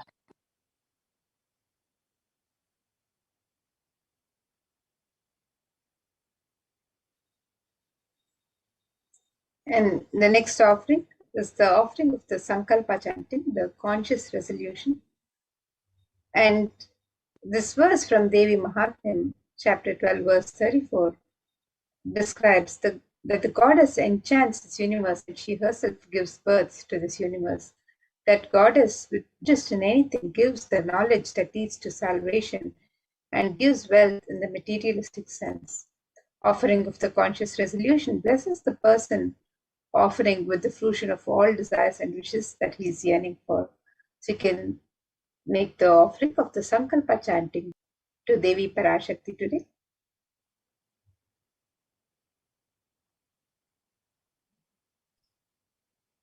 And the next offering to Devi Parashakti is the offering of the Sahasranama Swarnakasu.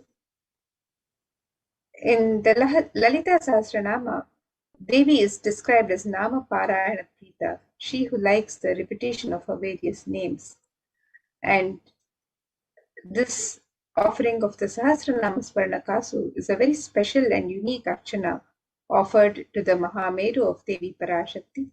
This offering of the pure gold coins inscribed with the 1008 names of Devi Parashakti, each name inscribed on a coin, and you can make this offering to Devi Parashakti in 3 different denominations, and you can offer any number of coins as you would like to offer. And with each name, the sacred names of Devi Parashakti describing her Ananta Kalyana Gunas, the divine qualities of Devi Parashakti, the devotee is also blessed to imbibe these very same divine qualities of Devi Parashakti herself.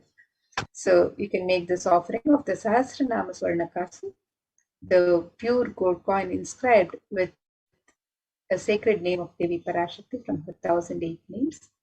And you can make this offering on the website www.kailasamailer.com/saveus.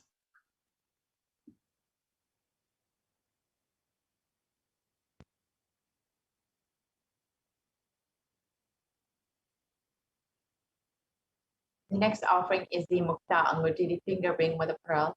And Devi is very well known to be adorned in pearls and always very fond of pearls. And in this verse, it states, I bow to the goddess Meenakshi, whose crown has garlands of pearls, and the base shining like a full moon, who wears anklets that are studded with gemstones and has small bells, who is shining like the splendor of the lotus, who grants all the wishes, the daughter of the mountain, who is worshipped by goddesses Vani and Rama. I remain ever bowing to the goddess Meenakshi, the ocean of compassion. And the pearl, of course, represents the compassion of Devi.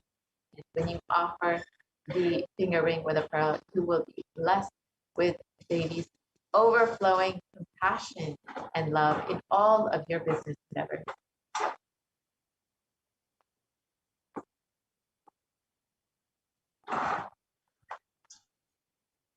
The next offering to Devi Parashakti is the offering of the Swarna Padma Pushpa, the gold lotus.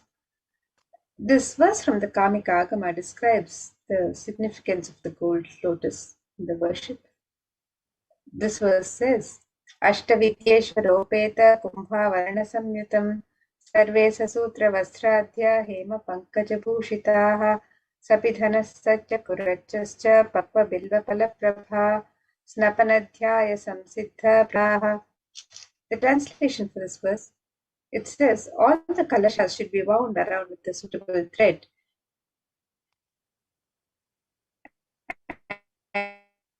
and covered with new cloth. They should be. There are hundreds of scriptural references in the Hindu scriptures for using the lotus in the worship of Paramashiva. Almost everything in the worship of the ultimate involving the consecration of deities of worship or meditating on the mudras and asanas used during worship involves the lotus flower, the lotus leaf, the lotus pericarp, the lotus petals. The lotus is a divine flower. Shakti of Paramashiva is also called as a lotus. Base of Paramashiva Linga is a lotus. The disciple of Paramashiva is also considered a lotus, one who's about to bloom. So you can make this offering of the gold lotus in any of 3 different sizes as you wish to offer, and be blessed to have the state, space, powers, and being of Devi Parashakti in your inner space amidst any and every adverse situations in life.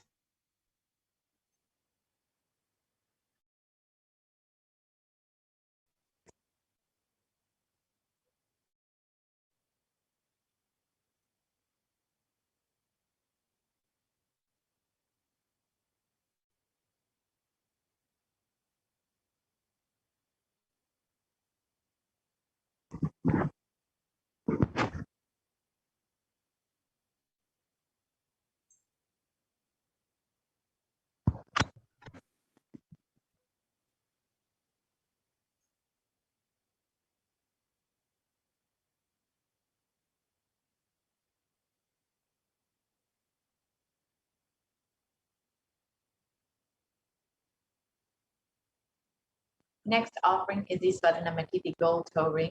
And in this verse, it describes the power of Devi's very toenail.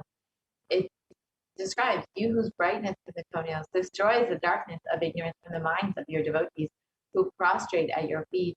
You whose brightness from your 2 feet overpower that of the lotus flower.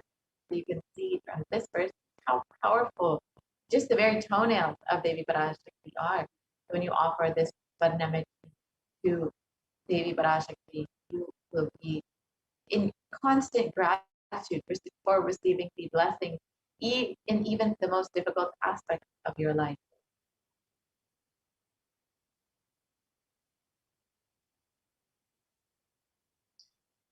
And the next offering to Devi Parashakti is the offering of the Swarna Mangtika, the gold hairline jewelry. Devi is described as Sudha Sharabhi Vashini, she who makes the nectar flow in all our nerves from the Sahasrara. That is she who gives the very pleasant experience of the ultimate. The Swarna Mangtika represents the nectar overflowing from the Sahasrara, which is fully opened with the sacred sentiment of gratitude. So you can make this offering of the Swarna Mangtika to Devi Parashakti and receive the blessings of achieving the blissful state of overflowing gratitude and the space of complete completion. And you can make this offering also on the website www.kailasamailer.com/save us.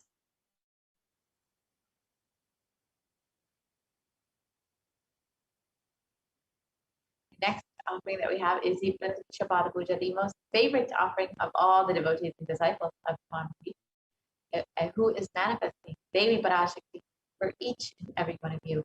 And in the Saundarya Lahari, it states that the nails of Devi have been sharpened by constantly being touched by the crowns of celestial beings who always prostrate before Devi, and Tamogana is darkness. In this stotram, Tamas is indicative of the ignorance in the minds of the devotees, and by constantly prostrating before Devi, their ignorance is removed and they attain the ultimate knowledge. And you can offer this Pratiksha Pada Puja to Devi Parashakti, to Swamiji, who's manifesting Devi Parashakti, and receive the most auspicious and sweetest path to enlightenment to attain the ultimate knowledge.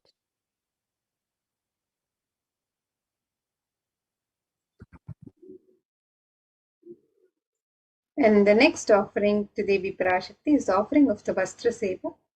This is the offering of the sacred cloth to Devi Parashakti. And this is a traditional offering which blesses the devotee with the grace and blessings, protection of the divine at all times. And you can make this offering of the Vastra Seva and be blessed with all the auspiciousness and blessings of Devi Parashakti herself and the Supreme Pontiff of Hinduism, Jagadguru Mahasanidhanam, His Divine Holiness Bhagwan Sri Nithyananda Paramashivam, the Nijavatara of Devi Parashakti herself. And you can make this offering on the website www.kailasamailer.com/save us.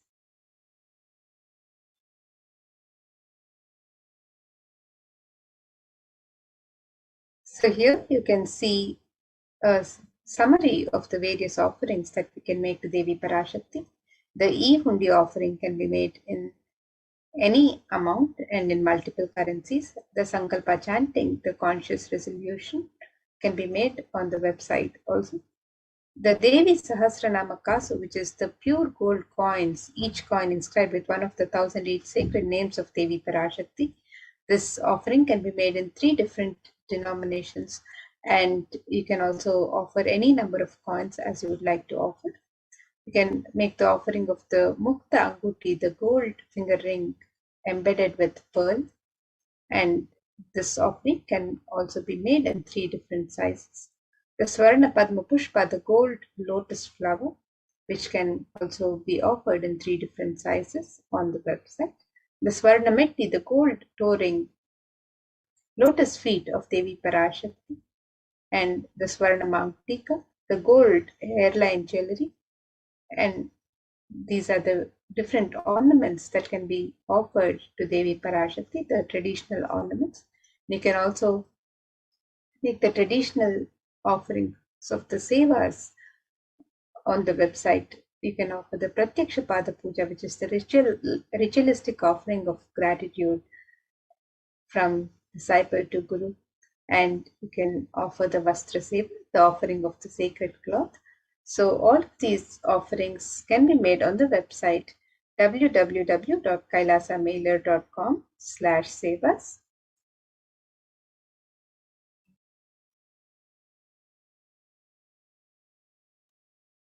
And here you can see the website www.kailasamailer.com/sevas. And as you scroll down, you can find out more about the various offerings. You can click on this link here for the e-hundi offerings. So you can click on the link on step 2, and you can also click on the link on step 2 to make your various offerings, the traditional offerings to Devi Parashakti as you get ready to receive her darshan today. And if you'd like to make an offering, if you'd like to make an intention to make an offering and you would like to receive the blessings of Devi Parashakti to manifest your intention into reality, you can submit the form on step 1. And once you've made your traditional offerings to Devi Parashakti, you can also fill out the details of the Sankalpa, the conscious resolution, with the names of yourself and your family members on the form in step 3. So you can make all of these traditional offerings to Devi Parashakti as you prepare to receive her darshan today. The e-hundi offerings can be made in multiple currencies, in US dollars, Australian dollars, New Zealand dollars, Canadian dollars, euros, Indian rupees, Singaporean dollars, Malaysian ringgits, Great Britain pound, and the Chinese yen. And you can make the offerings in any amount of your choice. And the traditional offerings of the ornaments and the sevas can also be made on the website. And you can also offer the conscious resolution. You can offer the Devi Sahasranama Kasu, the pure gold coin inscribed with the sacred name of Devi Parashakti from one of her 1008 names. You can offer the Mukta Anguti, the gold finger ring embedded with pearl in 3 different sizes. You can offer the Swarna Padma Pushpa, the gold lotus flower in 3 different sizes. The Swarna Metti, the gold toe ring to adorn the sacred lotus feet of Devi Parashakti. The Swarna Mangtika, the gold hairline jewelry representing the overflowing nectar from the Sahasrara. The Pratyaksha Pada Puja, the traditional offering of gratitude from disciple to Guru. And the Vastra Seva, the offering of the sacred cloth.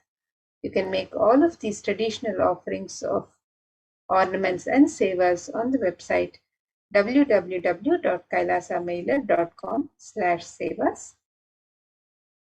And now with this, let's get ready for the next segment of this program, where we'll be learning more about the various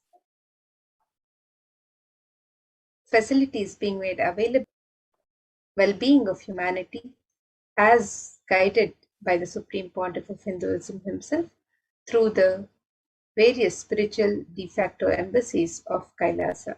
So now let's get ready to learn more about this.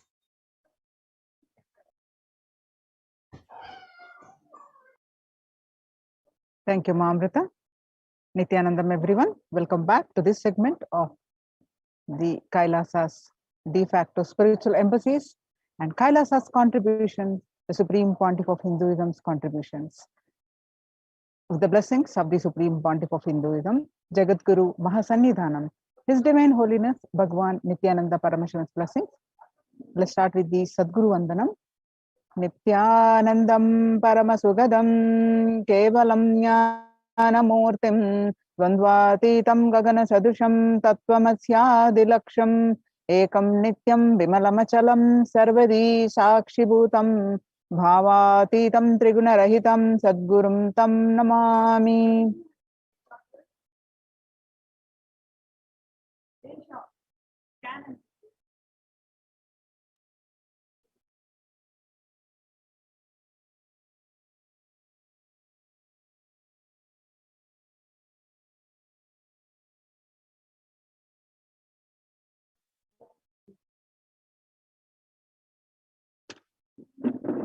Now, what we learn from this segment today concerning statistics on mental health.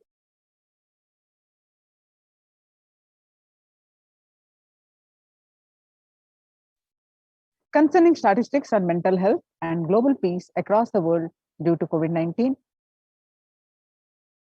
What are the Supreme Pontiff of Hinduism? Kailasa's contributions for global peace. The Supreme Pontiff of Hinduism, spiritual solution for COVID-19. Kailasa's COVID Care Protection Center, some glimpses. Why temple-based ecosystems? And UN recognizes Kailasa's contribution.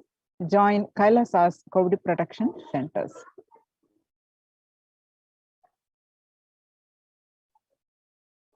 Today, people around the world are trying to grapple with the grim reality that the pandemic is far from over. The aftermath of the current calamity promises to be much more devastating. The greatest economics of the world are facing disastrous futures. Countries are facing off each other in deep mistrust. Now let us see some statistics and current news. Across the world, let us see some of the reality, some of the world facing due to the pandemic, the changed world, not only facing the problems related to the health concerns,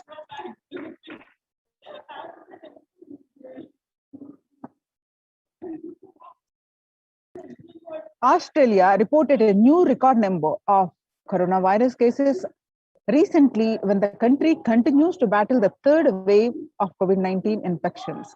There were more than 2,400 new locally acquired infections reported nationwide, and the figure surpassing 2,000 in a single day for just the second time.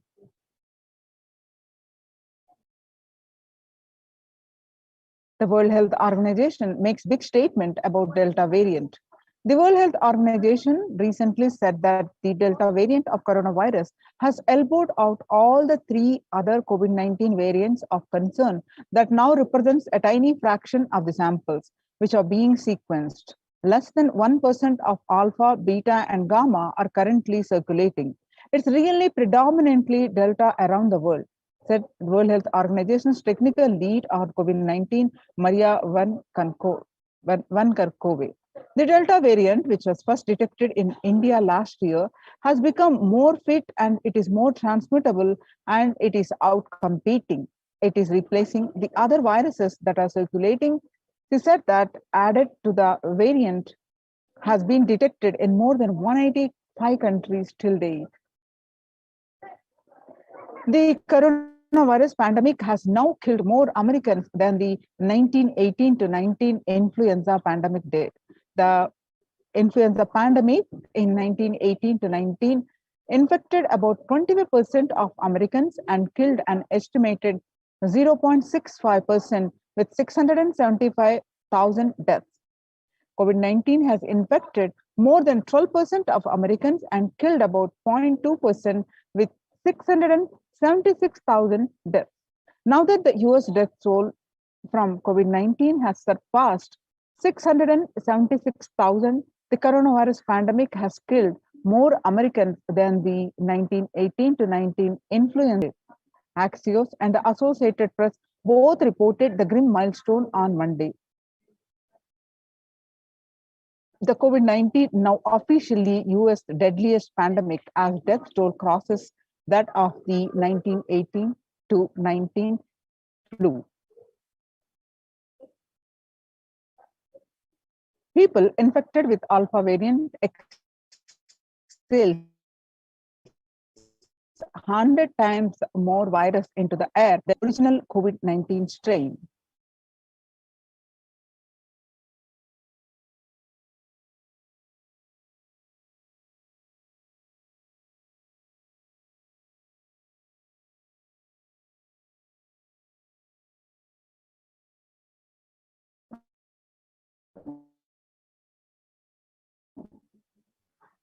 And 6 feet virus carrying, according to a study, results published in the journal Sustainable Cities and Society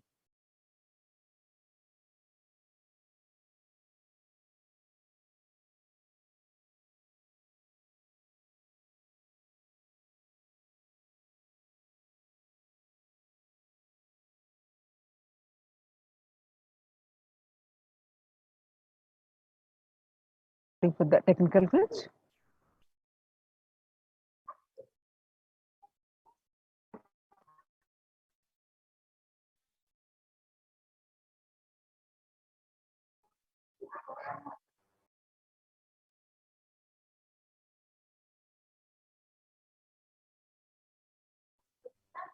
So 6 feet distance may not be enough to prevent viral transmission indoors.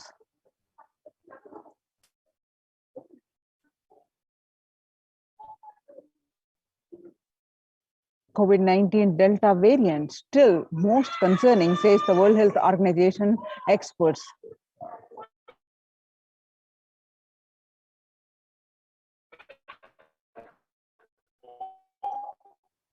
COVID-19 pandemic is no.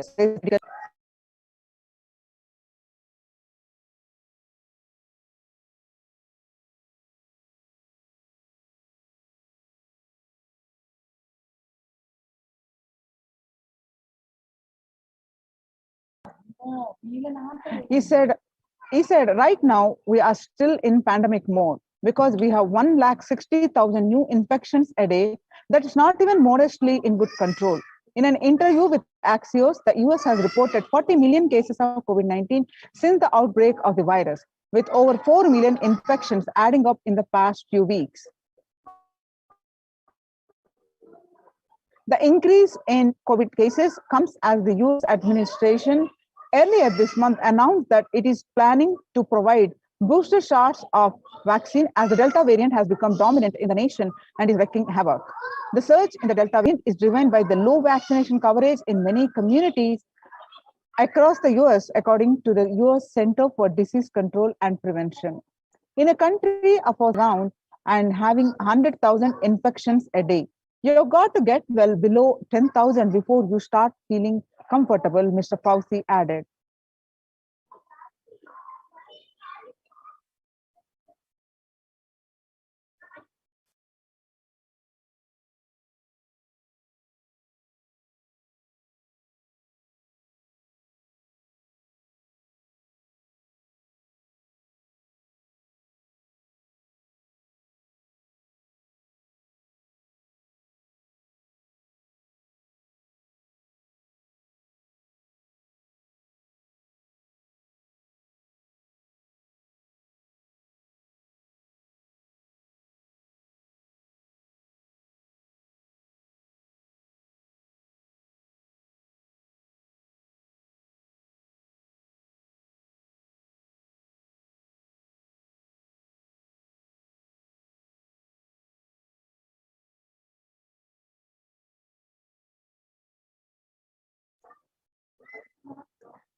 COVID-19 and fatalities, January 2020 to April 2021. You can see the spike in violent incidences in April 2020. Younger adults are more likely to report symptoms of anxiety and a depressive COVID-19 pandemic. Ages 18 to 24, about 56.2%. Reporting symptoms of anxiety and or depressive disorders, ages 25 to 49, reporting symptoms of 48.9%, and ages 50 to 64, reporting symptoms of anxiety and or depressive disorders, about 39.1%, and ages 65, about 29.3%. The average share of adults reporting symptoms of anxiety and or depressive disorders, January to June, which was 6 months period, was 11%, and in what it was 11%, and in January 2021, it rose up to 41.1%.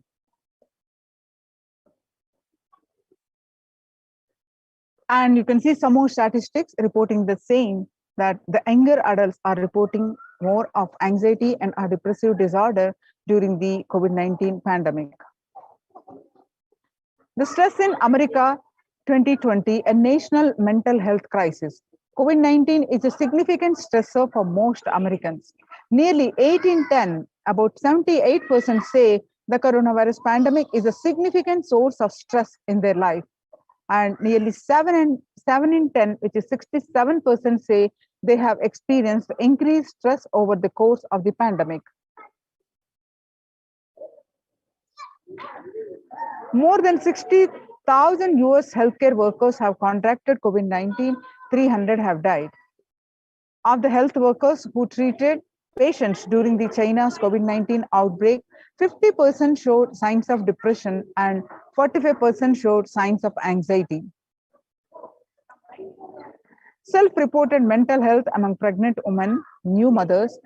Before COVID-19 pandemic, depression was 15%, and during the pandemic, the depression rose to 40.7%. And the anxiety level, what it was before the pandemic, 29%, now it rose up to 72%.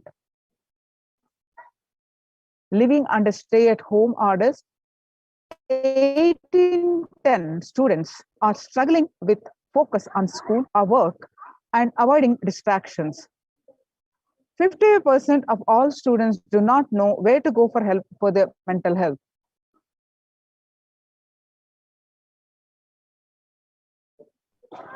Nearly 82% of women surveyed said their lives have been negatively disrupted by the pandemic.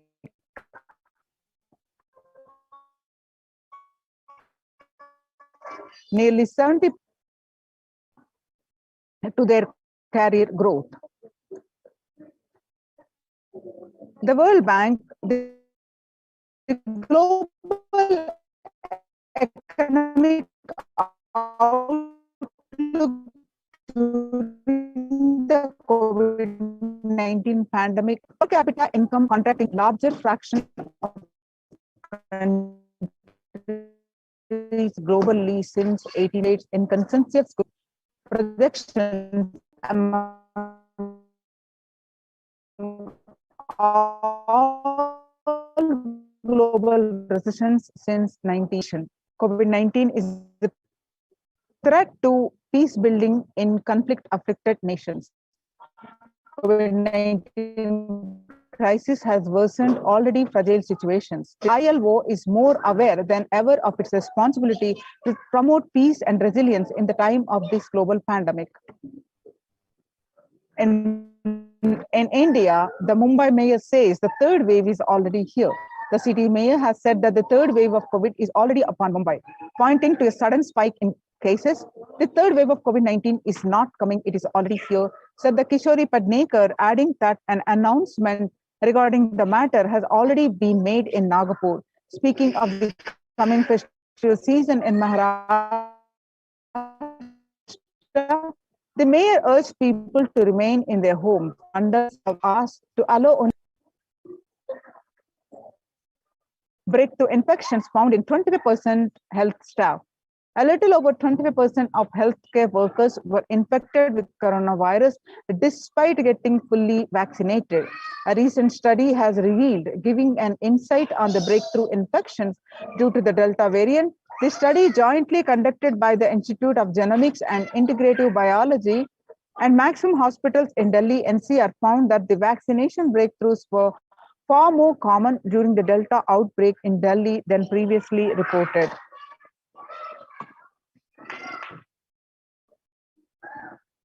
A new coronavirus strain known as Mu, which was first identified in Colombia in January, has been designated a variant of interest by the World Health Organization. Now that we have seen across the world the pandemic situation and how it is affecting not only health, physical health and mental health, but also it is concerning our global peace. So how to cope up with this current COVID-19 pandemic? It is important to address the COVID pandemic, which is seeing another setting in as a result of continuous lockdown, is resulting in delusional ignorance. Holding on to the delusion and supporting the space of delusional decisions leads to delusional arrogance. Continuous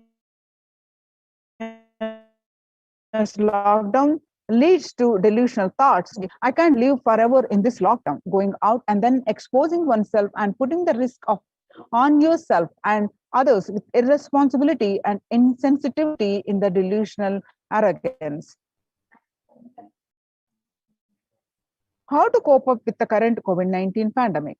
The global COVID virus pandemic has left the whole world desperately looking for answers. Life as it has been experienced even back in February 2020 is no longer recognizable. Drastic change is the order of the day, with people having to redefine their world with new paradigms of economy, society, faith, religion, and health. Blessed are those who have had the greatest fortune to be with the incarnation of Paramashiva, the supreme pontiff of Hinduism, in their lives to carry them through this crisis.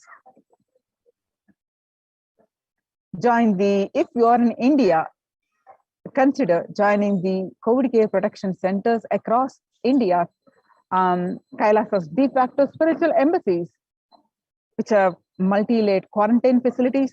Register now through the link below, https://kailasa.org/Kailasa care.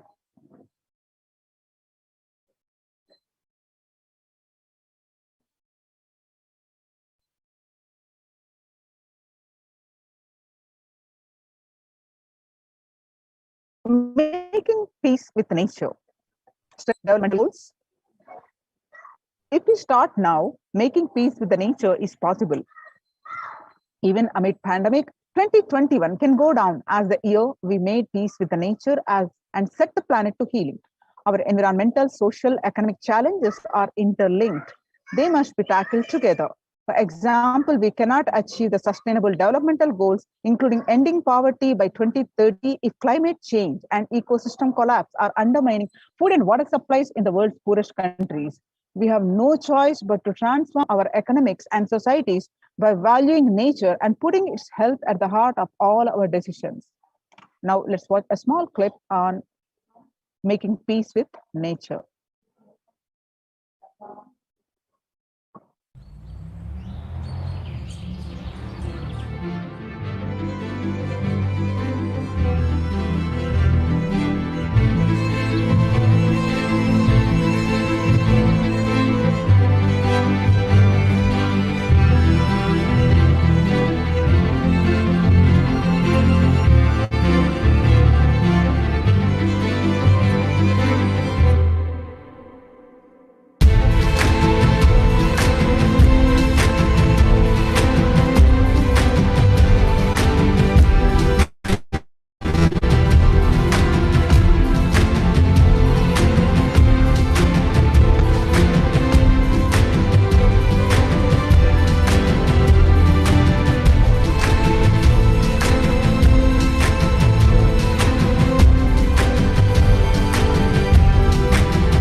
The World Health Organization Health and Peace Initiative. Health and peace are interrelated. In the words of the Director General of World Health Organization, Dr. Tedros, there cannot be health without peace, and there cannot be peace without health. If individuals and groups enjoy equitable access to health services, fulfilling their rights to physical and mental health, and health actors design neutral health interventions that promote trust and dialogue, and communities are empowered to cope with the violent conflict, then health coverage is the universal grievances can be heard and addressed to generate trust, and health emergency concerns. Affected communities are more likely to make meaningful contributions, and peace and reconciliation to resist incitement to violence. United Nations Institute of Peace. Amid COVID, we need enhanced international coordination to build peace. Tackling the pandemic and building resilience in fragile states requires concerted international action at local, national, and global levels. As the humanitarian and economic toll of the COVID-19 pandemic continues to grow, so does the risk that the crisis will fuel new conflicts around the world while stemming prospects for resolving ongoing ones. Stronger health systems and universal health coverage must be a priority. For the first time since 1945, the entire world is confronted by a common threat, regardless of nationality, ethnicity, or faith. A new social contract between people, governments, the private sector, civil society, and more can tackle the roots of inequality with fair taxation on income and wealth, universal benefits, and opportunities for all. Now let us see the Supreme Pontiff of Hinduism contributions and Kailasa's contribution to the global peace. Vedic civilization tradition beautifully describes Yastu Sarvani Bhutani Atmani Ivanu Pashyati Sarva Bhuteshu Chatmanam Tatona Vigagupshate. Global peace is the byproduct of the individual bliss. Isha Upanishad, verse 6. So whenever an individual goes through spiritual bliss, he manifests a beautiful, peaceful life for him and everyone around him. If he is powerful enough, he moves the whole city and manifests peace. He is more powerful, he moves the whole village or whole country. If he is powerful enough, like incarnation, he moves the whole world and manifests peace for them. Global peace definitely is the byproduct of individual bliss. Now, let us watch a video. Global peace is the byproduct of individual bliss by the Supreme Pontiff of Hinduism. How to achieve the individual bliss? By practicing completion and by practicing unclutching, by taking the responsibility individually. So let's watch a video. The Supreme Pontiff of Hinduism explains this.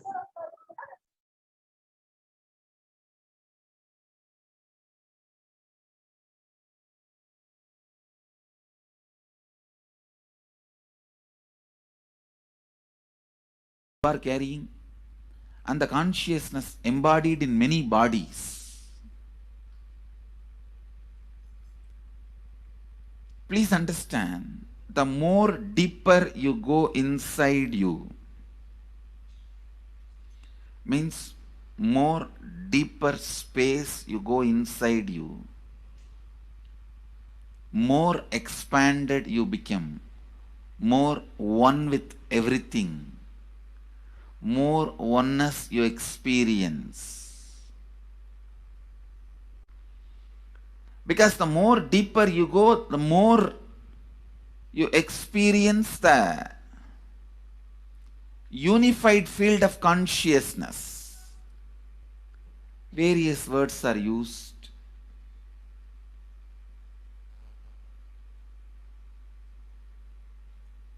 Some of the Hindu traditions uses the word Atma, Brahman. Some of the Hindu traditions use the word Nirvana. Whatever word you may use, Atman, Brahman, Nirvana, unified field of consciousness, whatever. But one thing I want to tell you, the deeper and deeper you go in your inner space, you experience the vast oneness. The more superficial you are, the more incompletions you carry with others, even with yourself. The more superficial you become, even your own right hand and left hand fights with each other. Different parts of you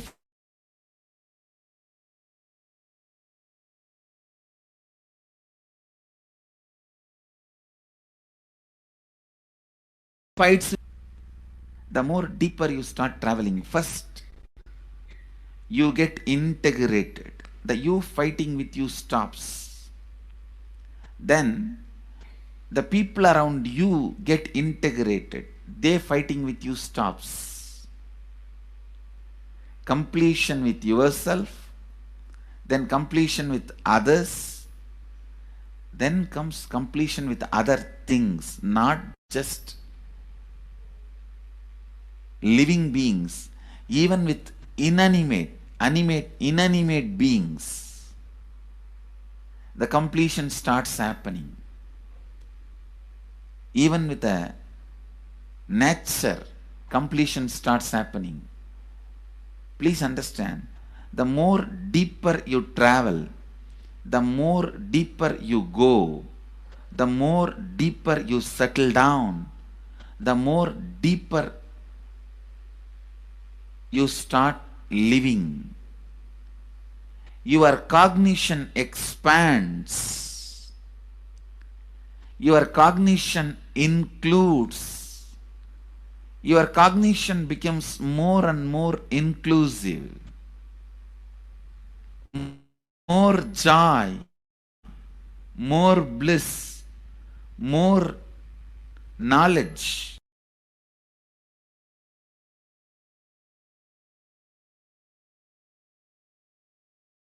More enlightenment.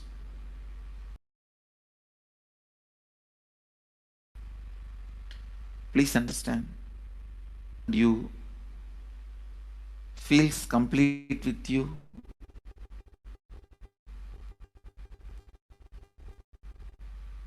That is why I am saying, whether they have body or they are disembodied, in the deepest corners of your being, deepermost layers of your being, deepest parts of your being, you experience such powerful awareness, such joy.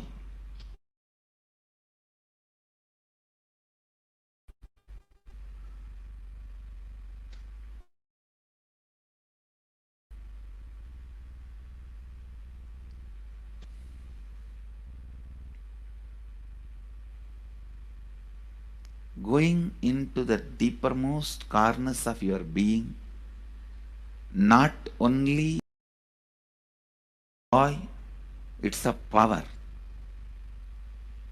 Because suddenly you will see everybody around you, everything around you listens to you.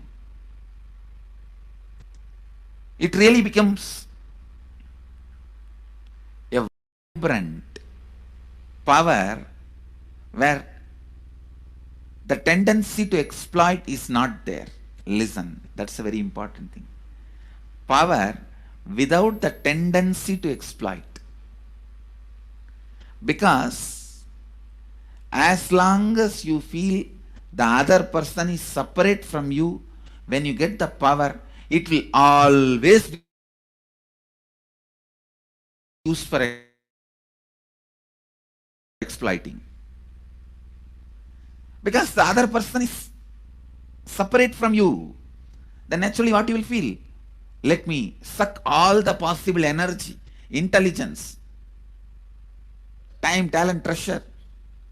But when you feel the other person is your own extension, you will see, you will be showering so much, enriching so much. The power you have will not be exploiting, it will be enriching. I tell you. Even if death comes at this moment, I can and tell the death, I have enriched anybody.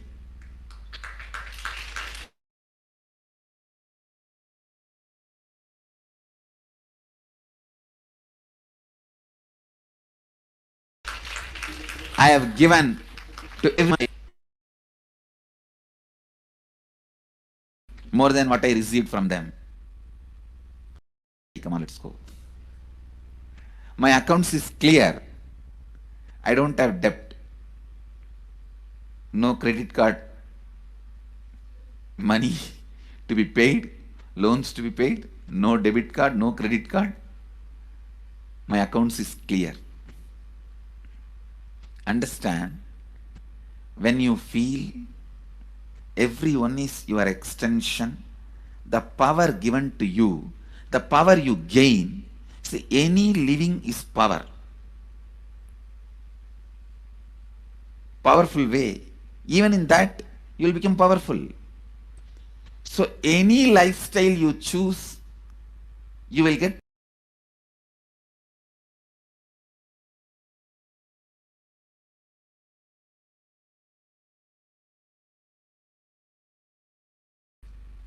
Whether it is exploiting or enriching,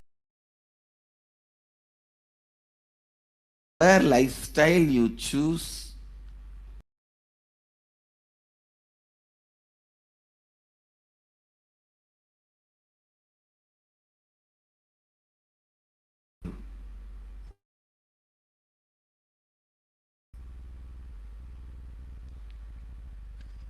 the first power you will experience is everything around you listens to you.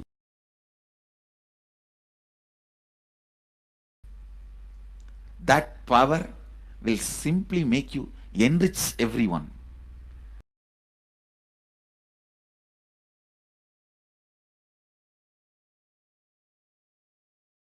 Have through living is power of enriching. Whatever you do, as I said, whether you live the power of lighting brings more and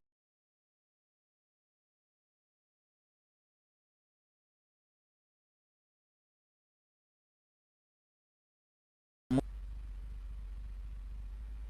The power of enriching brings more and more completion in you and in others. This full month, Nithyananda Sangha all over the world. The other day I was seeing, we have officially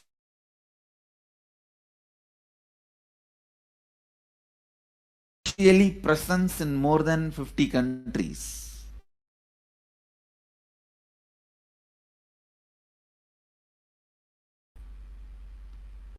Impacting global peace. All of us this whole month will live completion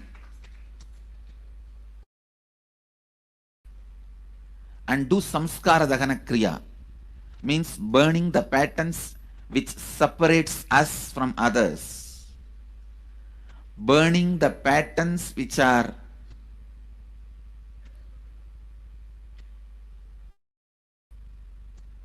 constantly keeping us in a superficial level.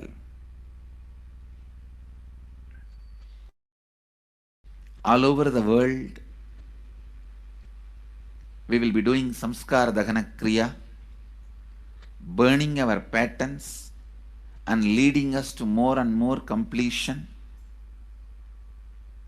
And we also have special 3 Nitya Dhyana Yoga program teaching people science of completion.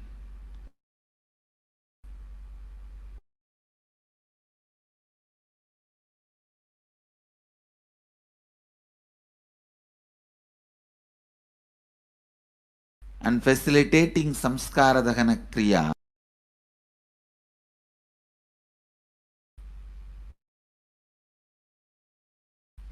This month, 20th, 21st and 22nd, this whole month all over samskara dahana should do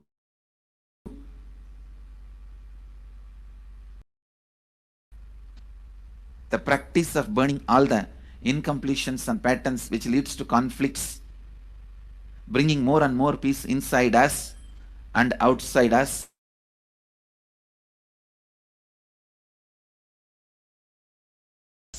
Spreading peace. This whole month, let's impact global peace. Let us really contribute it. Let's do it. Let's do it.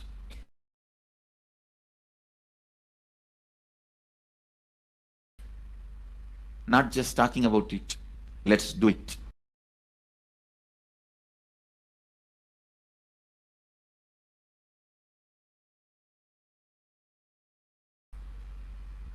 Even if you teach the samskara dana kriya to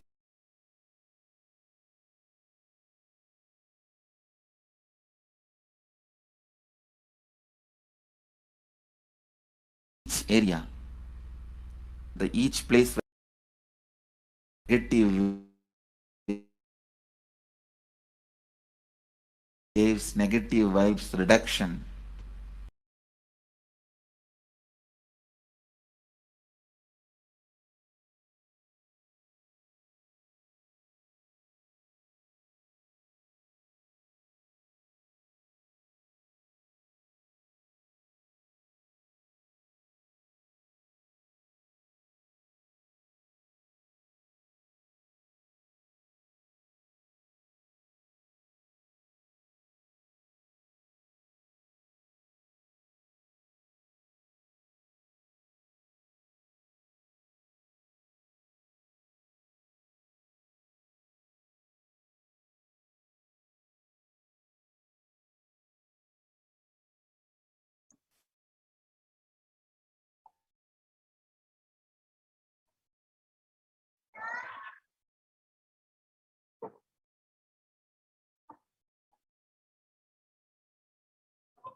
Sorry for the technical glitch. Now we are going to start. The global peace is the byproduct of individuals' self-transformation, the secret to achieve global peace.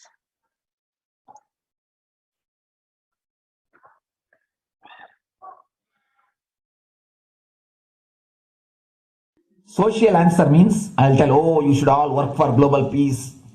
You should all work for turning the world. You should work for revolution. You should work for all these, that things. You should vote only the says that it will stop the war and all these things. This is the social answer. Nonsense. If you want the honest answer, I tell you, simply transform yourself. You can't do anything. What you do, you would have done it.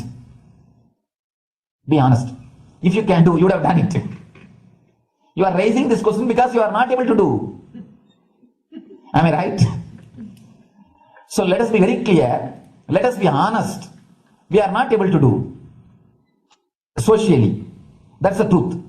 That's the reason you are sitting here and raising the question. I tell you, understand few important things.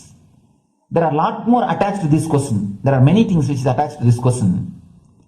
We always feel the present is the world is totally spoiled. It is not going according to the rules or how it is supposed to be. It was wonderful once upon a time. In ancient time, things were going properly. Everything was well and great. And I tell you, 10,000 years ago, they found some writings on stone in Harappa Mohenjo-daro culture. Some stone writings have been discovered. The other day I read a beautiful book about that stone writings. That writings, it says, oh, nowadays the society is not as it should be. So much of war, there is no peace. In the early times, there was so much of peace. Society was really great. Things were as it should be. And it almost looks like a today newspaper editorial. 10,000 years ago, the same thing carved on a stone. Then understand, there was no such time as only good prevailed. It is just a fantasy. Hinduism, they call it Satya Yuga, the age of truth. There was a time only truth prevailed. And every religion, Christianity, they say the Garden of Adam and Eve. There was a time everything was wonderful. Every religion has got the fantasy. The past was great. There was golden past. Always the idea of golden past exists only in the past. The more you go back, again you say the past was great. And I tell you one thing, it is a wonderful way of postponing accepting the reality. Otherwise, I can be sure the world was same as it is today.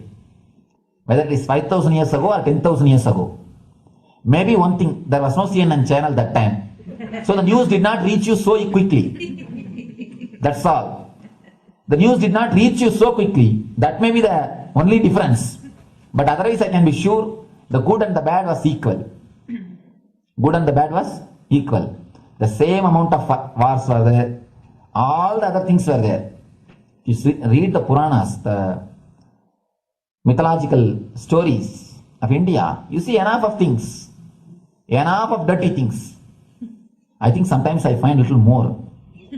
And if you read completely the Puranas or the Hindu scriptures, there are a lot of things much worse than modern day. The criminal activities or bad things or negative things, whatever you say, all this stuff. And never think only present day is corrupted. Or in the ancient days also, all these things were there. Only one thing was not there, the CNN news or the internet. So the news did not reach you. But otherwise I can tell you, enough the good and bad was there. It always will exist. It will exist. If you awaken yourself, if you reach the enlightenment state, you can go beyond it. And I tell you, enlightenment is the only service you can do to the society. Just become enlightened so that you will reduce the negativity. Now, as of now, you are also the part of negative group. Naturally, we will be a negative group. As long as we are unenlightened, we will be the part of collective negative consciousness. So if you become enlightened, at least you will reduce your weight. That's the only thing we can do. Nothing else can be done. So all I request you to do is just become enlightened. Realize that you are a lion. That's the only way to help yourself and the society. Otherwise, all revolutions, you see, all revolution again end up as one more tradition. In last 2000 years, 3000 wars have happened in the humanity. In 2000 years, 3000 wars. Human beings have not done anything except doing wars, except fighting. Everybody claims he wants to do revolution. He wants to spread peace. You see, every country claims their army is a defensive army. Funding. Tell me, every country says defensive army. Then who is offending? These are all just, games. The idea of peace is a pure game.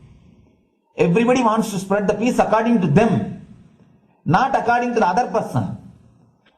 They want peace according to them. The other day I was in one interreligious gathering. One guy is preaching, let all of you convert to my religion so that we will not have fight. He wants peace the way in which he wanted, not the way in which.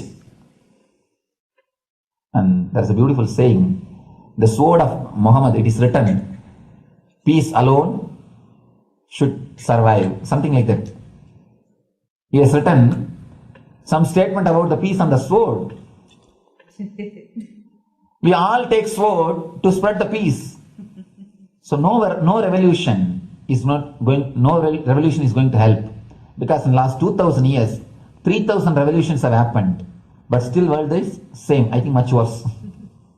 So no revolution is going to help, only individual evolution is going to help. So be very clear. Instead of working in the outer world, start working in the inner world. That will help you and society some way.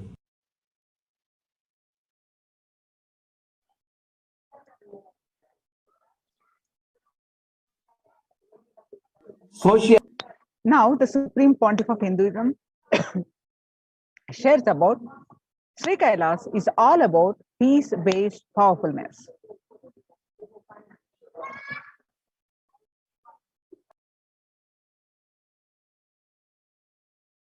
Listen carefully.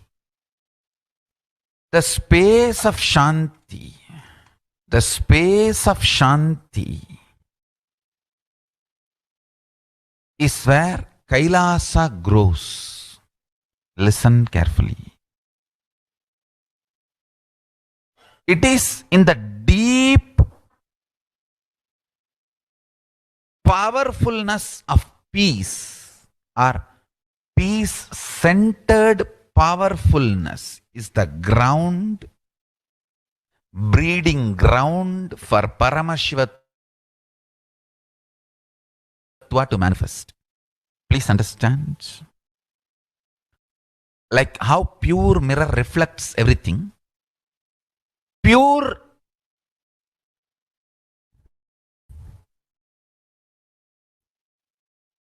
Shanti-based Shakti, peace-based powerfulness reflects Paramashiva. Paramashiva manifests in peace-based powerfulness. Please understand. Neither violence nor powerlessness.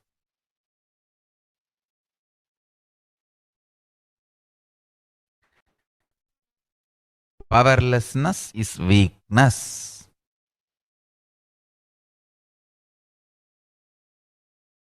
Is abusive.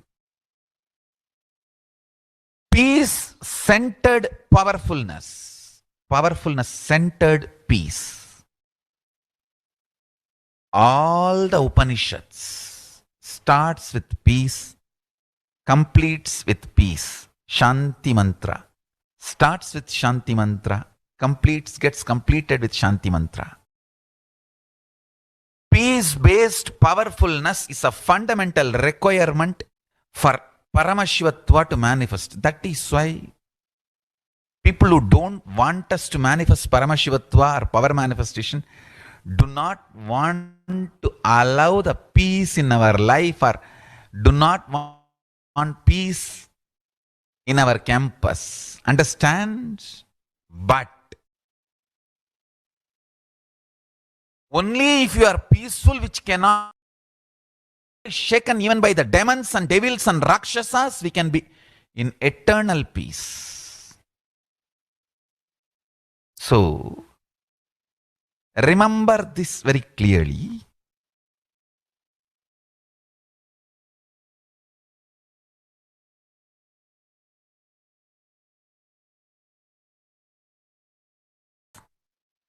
Alters the very DNA structure, genetic structure, the core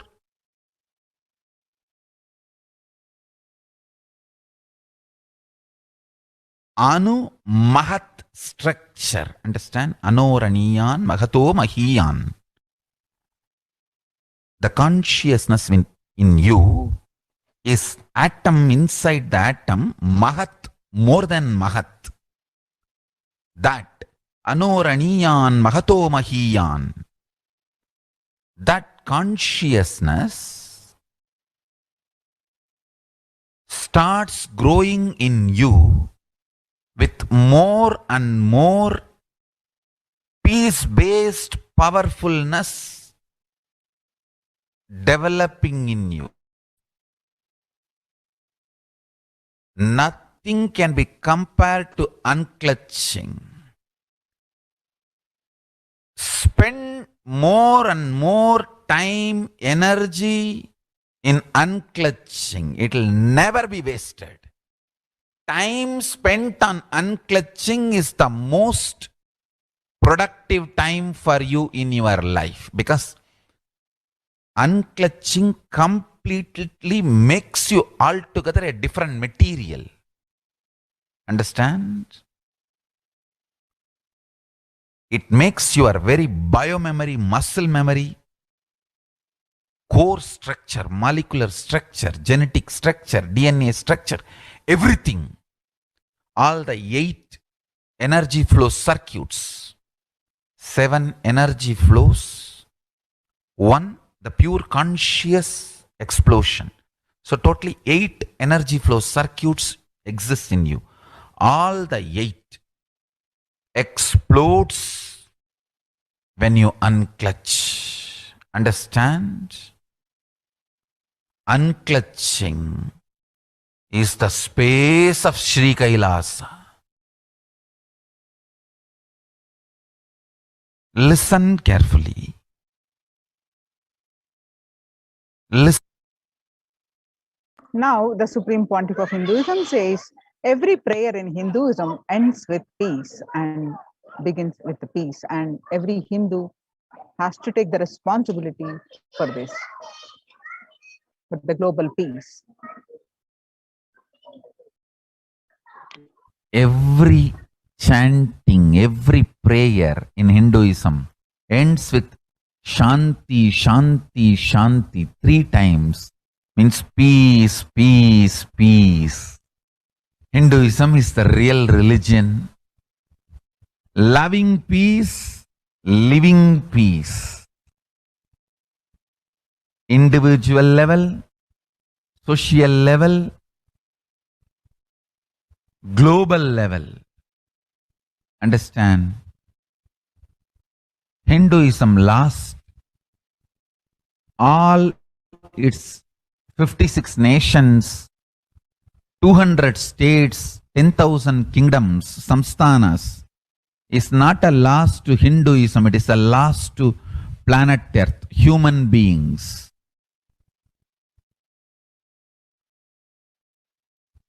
Wherever Hinduism is practiced, kept alive, the ideal of global peace is kept alive. Just do this one simple statistics. You yourself study. Google and study. Take the top 10 religions and list how many people they converted in last 200 years, how many people they killed. List for each religion. I can be 200% sure you yourself will realize Hinduism is the most peace-loving and peace-living religion, neither conversion nor terrorism. Neither conversion nor terrorism.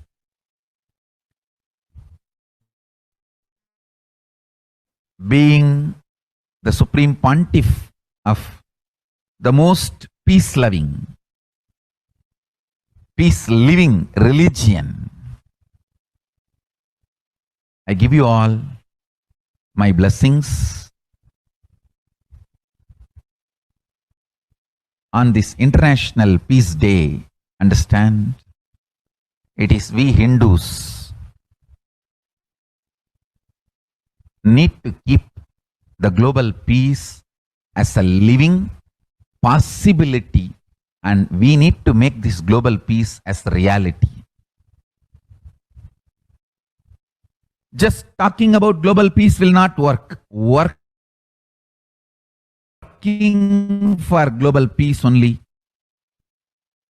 is the responsibility of the real living Hindu. Anyone who wants to claim themselves as a Hindu or practicing Hindu should work for global peace. Global peace is our responsibility.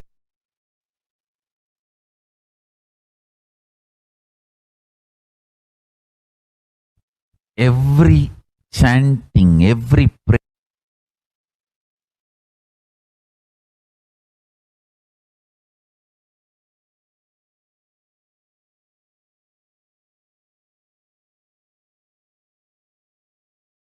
Hindus' responsibility to bring global peace. So you can also throw a challenge. See, if you are making a Hindu micronation, you can throw this challenge to each one, your friends, family, 10 people. Let them participate in the challenge and then create. Let them send a challenge to others. So I welcome all the living and practicing Hindus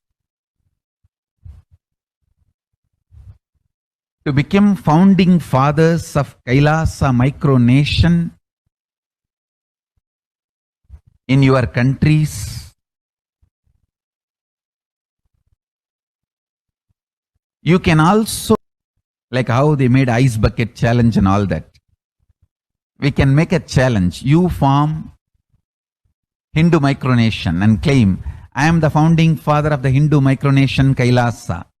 And then you can invite your family, friends for a challenge. 11 people. You form and you challenge 11 people and they also form and they spread. So let us start spreading. This project is my message on this International Day of Peace. Let us start working for global instead of just talking. What the work we do will talk for us. The talk we do will not work for us. This is the message. The work we do will talk for us. The talk we do will not work for us. Global peace is responsibility of Hindus.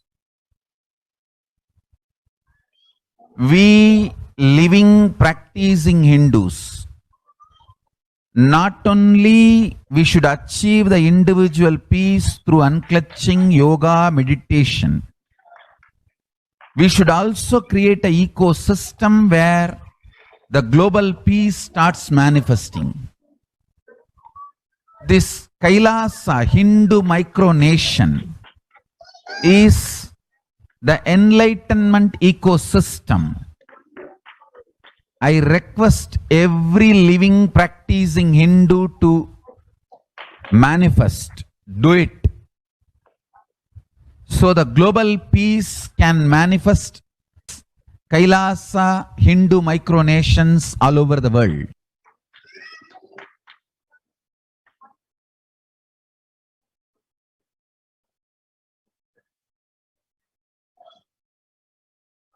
Now, Kailasa's mission of global peace and super consciousness breakthrough.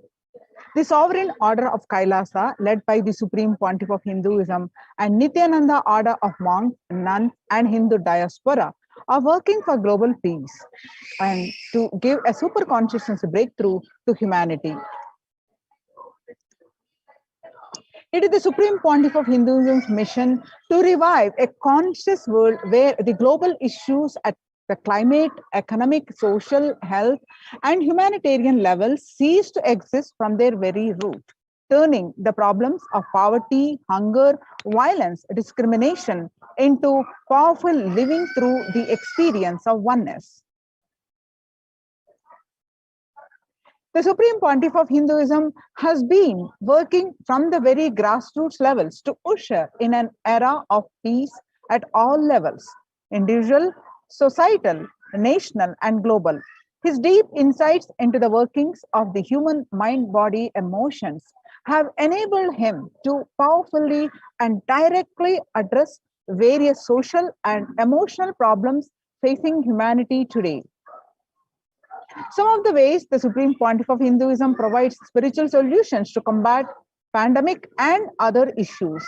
Since the beginning of the global lockdown, the amount of contribution and activism of Kailasa has increased multifold through the Paramashivoham program, bringing super consciousness breakthrough to whole humanity.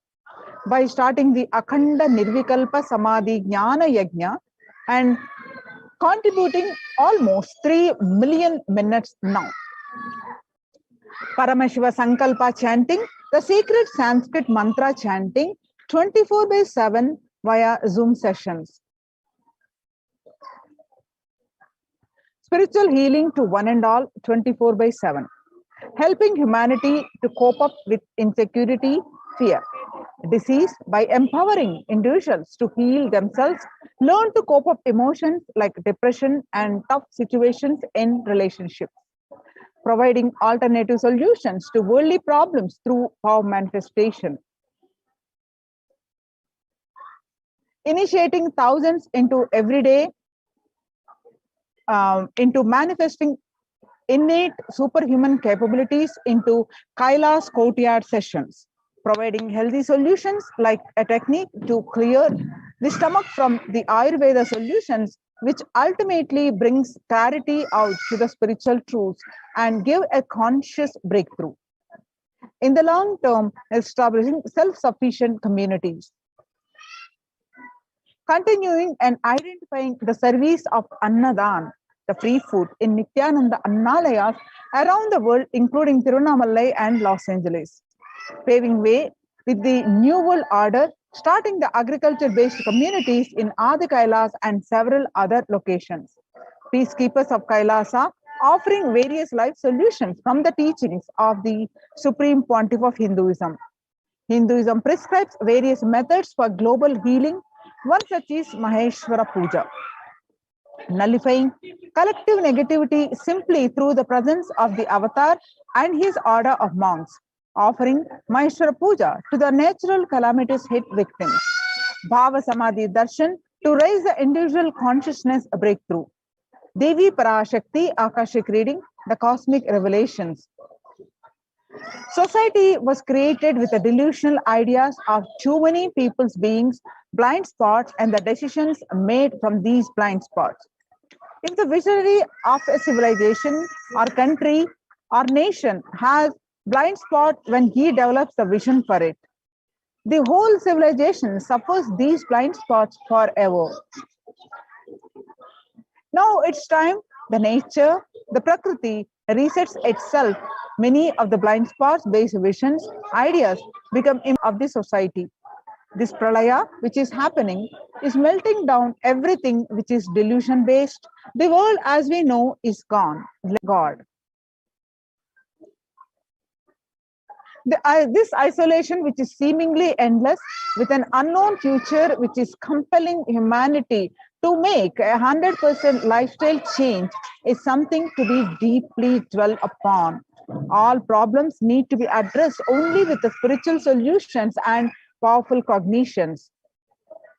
To stop people having meltdown, pandemic fatigue, collapsing, depression, destruction, and also give them super consciousness breakthrough and revive the enlightened civilization. The Supreme Pontiff of Hinduism continuously gives spiritual solutions and powerful cognitions. Some of the spiritual solutions and powerful cognitions given by Supreme Pontiff of Hinduism for COVID-19 is unclutching, practicing completion, practicing oneness, practicing ajapa japa of Mahavatya, Om Nithyananda Paramashivoham, consciously building a deep feeling connection, yoga, puja, vegetarian diet, and nirahara samyama. It is time we all take responsibility to save humanity, to protect people from pandemic fatigue, destruction.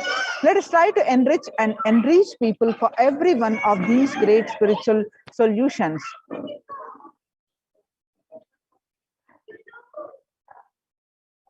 The unclutching meditation, the Nirvikalpa Samadhi Jnana Yajna, people from over 50 countries continuously radiate the space of Paramashiva by practicing the unclutching meditation 24/7, 7 days a week, and it started on 13th May till now, continuing, and at any given point of time, 4 to 8 zones actively unclutching around the world.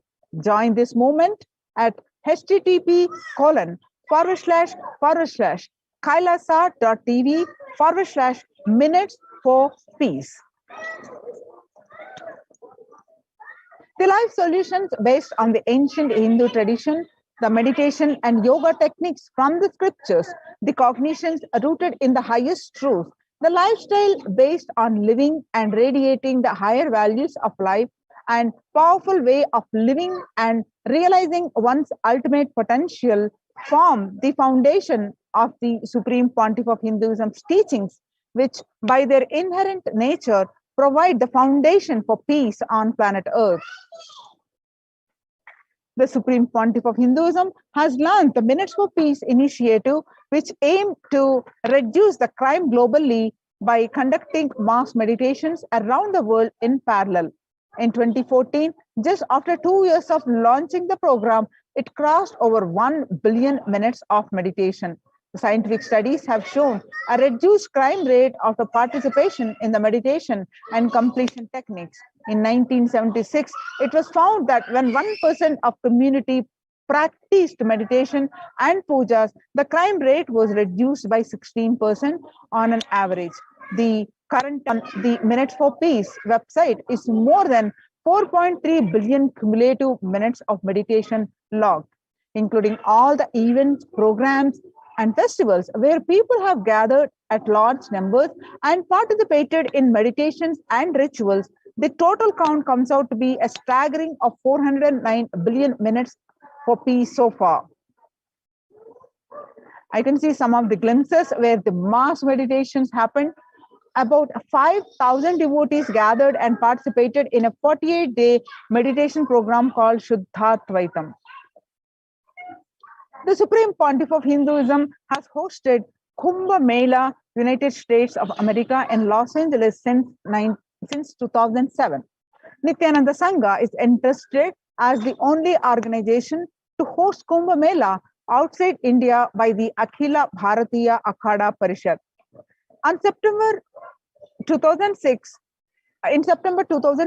the Supreme Pontiff of Hinduism organized the first conference for world peace to honor the memory of those who lost their lives saving others on September 11, 2001 at Irvine, California, USA. The second Conference for Peace was held in Los Angeles in 2007 in collaboration with Vedanta Society, BAPS, ISKCON, Siddha Yoga, and other organizations. The Kumbh Mela festival spread fast to other countries, including Australia, Canada, etc. In 2009, the Supreme Pontiff of Hinduism has organized a month-long peace walk covering 1,000 kilometers and 1,000 villages to bring together in harmony from all walks of life to promote feeling connection and oneness among people. During the walk, health camps were conducted in villages along its path. The Supreme Pontiff of Hinduism has conducted large-scale collective meditations on September 21st, International Peace Day, to raise the collective consciousness. One of the greatest contributions that the Supreme Pontiff of Hinduism is doing is the initiating thousands into Sanya. Sannyas is our social responsibility. Let us save Hinduism and humanity. The Supreme Pontiff of Hinduism has revitalized the monastic tradition of sannyas by initiating hundreds of people into Nithyananda monastic order. The all-renouncing monks contribute the best things to human civilization, living their life with the cognition a life is for others. These monks and nuns act as the harbingers of peace and empowerment for the human society distraught with the violence, depression, and other forms of life negativity. Supreme Pontiff of Hinduism has also revived the ancient practice of embarking on pilgrimages, the spiritual journeys, taking spiritual aspirants to high-energy sacred spots such as the Himalayas, Kailas, Varanasi, Angkor Wat, and various powerful temples of India. Even though the prevalent in India, this practice is rapidly losing its original context, turning into a recreational family vacation. Reviving the original spiritual context, the Supreme Pontiff of Hinduism has made it possible for modern-day human beings to bereft from the spiritual energy present at these centers and accelerate their journey of spiritual evolution, hence ensuring individuals and collective peace as a natural consequence. The food systems hold key to ending the world hunger. The effects of COVID-19 pandemic, the UN has noted a dramatic increase in the world hunger. According to the state of food security and nutrition in the world, 1/10 of the global population, as many as 811 million people, were undernourished in 2020, an increase of 100 from 2019. According to the Eat, Lancet Commission, moving toward diets with the diversity of plant-based foods, low amounts of animal source foods, unsaturated rather than the saturated fat are limited amounts of refined grains, highly processed foods, and added sugars could prevent between 19 and 24% of all adult deaths each year. Under the Red Om project, No Hunger project, launched by the Supreme Pontiff of Hinduism through the Annalayas, the food donation centers of the Kailasa spiritual embassies, the Supreme Pontiff of Hinduism has served over 5 billion organic sattvic vegetarian meals so far. Giving free food to all the citizens is the economic policy of Kailasa, deriving the reference from Vedas and Agamas. Recently, under the humanitarian initiative launched by the Supreme Pontiff of Hinduism, is the opening of Kailasa's COVID care centers in India, where the monastery campuses have been turned into a multi-layer quarantine facility to safeguard the inmates against any possible point of contact with the outer world. The Supreme Pontiff of Hinduism has opened this service free to all people, regardless of all differences, any differences in age, gender, caste, creed, ethnicity, color, or socio-economic status. Food, shelter, internet, and including medical care are provided at these COVID care centers, free of cost and for an indefinite time. The outcome has been splendid. Zero infection rate so far among the participants, a feat not achieved anywhere else in the world, let alone in India. This response model of handling the COVID-19 pandemic at a community level, along with the guidelines and recommendations for governments, has been recognized and accepted by the United Nations as well. Now, you can see some of the glimpses where the participants of the COVID care program offered by the Supreme Pontiff of Hinduism are enjoying a healthy, blissful spiritual lifestyle in multi-layered protection.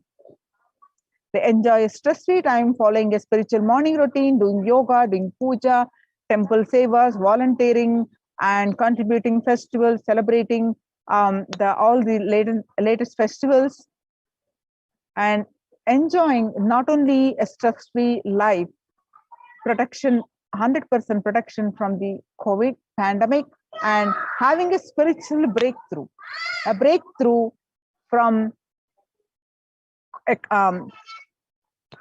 their all the issues, being it a health, worries, all the issues having resolved and getting a spiritual breakthrough, enjoying a fun-filled activism,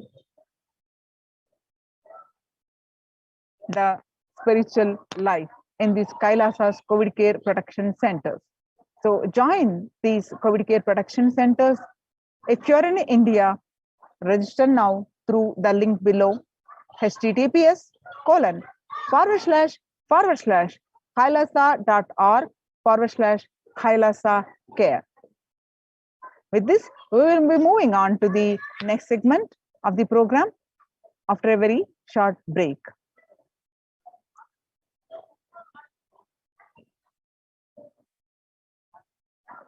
Please and chant the Mahavakya. Om Nithyananda Paramashivoham. Om Paramashivoham.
Nithyanandam, everyone.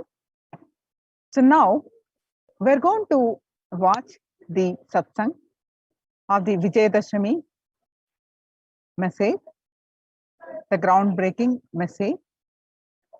What we are going to do is Bhagavan, the Supreme Pontiff of Hinduism, is also going to grace us at 10 p.m. IST to give us the further understanding of these great truths. So before that, we all need to watch this satsang once more that we are going to play now. And in the Facebook, the SPS page and Twitter handle of Bhagavan, you all need to post your understanding of the satsang as you understanding now. And all your questions that may arise, please post it in the chat on the Twitter, SPH Twitter at Sri Nithyananda, the Twitter handle at Sri Nithyananda, the Supreme Pontiff of Hinduism's Twitter handle, and also the Supreme Pontiff of Hinduism Facebook page. You please post your questions and profile, Facebook profile also. Post your understanding of the satsang, the repeat satsang, and be ready at 10 p.m. to further understanding that the Supreme Pontiff of Hinduism is going to reveal. So you have to tag at ask the hashtag ask the avatar. Post your understanding and tag hashtag ask the avatar. The Supreme Pontiff of Hinduism may choose to answer your questions.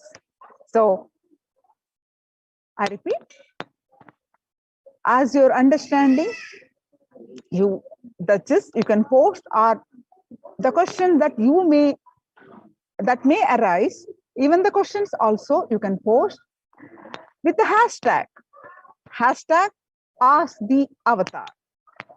The Supreme Pontiff of Hinduism may choose to answer your question. So let's get ready to listen to the satsang one more time and post our understanding of the satsang and any question that we may have.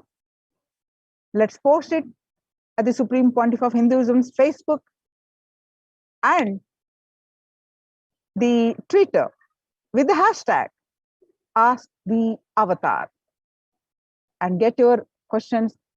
You may be lucky enough to get your questions answered. So let's get ready for this exciting opportunity and let's get ready, prepare ourselves with a thorough understanding, with one more level of understanding to listen to the satsang, the live satsang at 10 p.m. IST.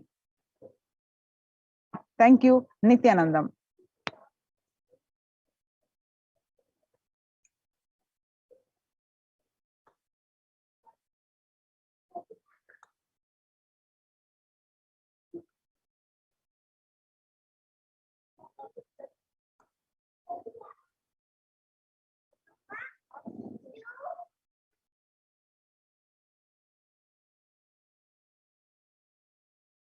Nithyananda Paramashivoham.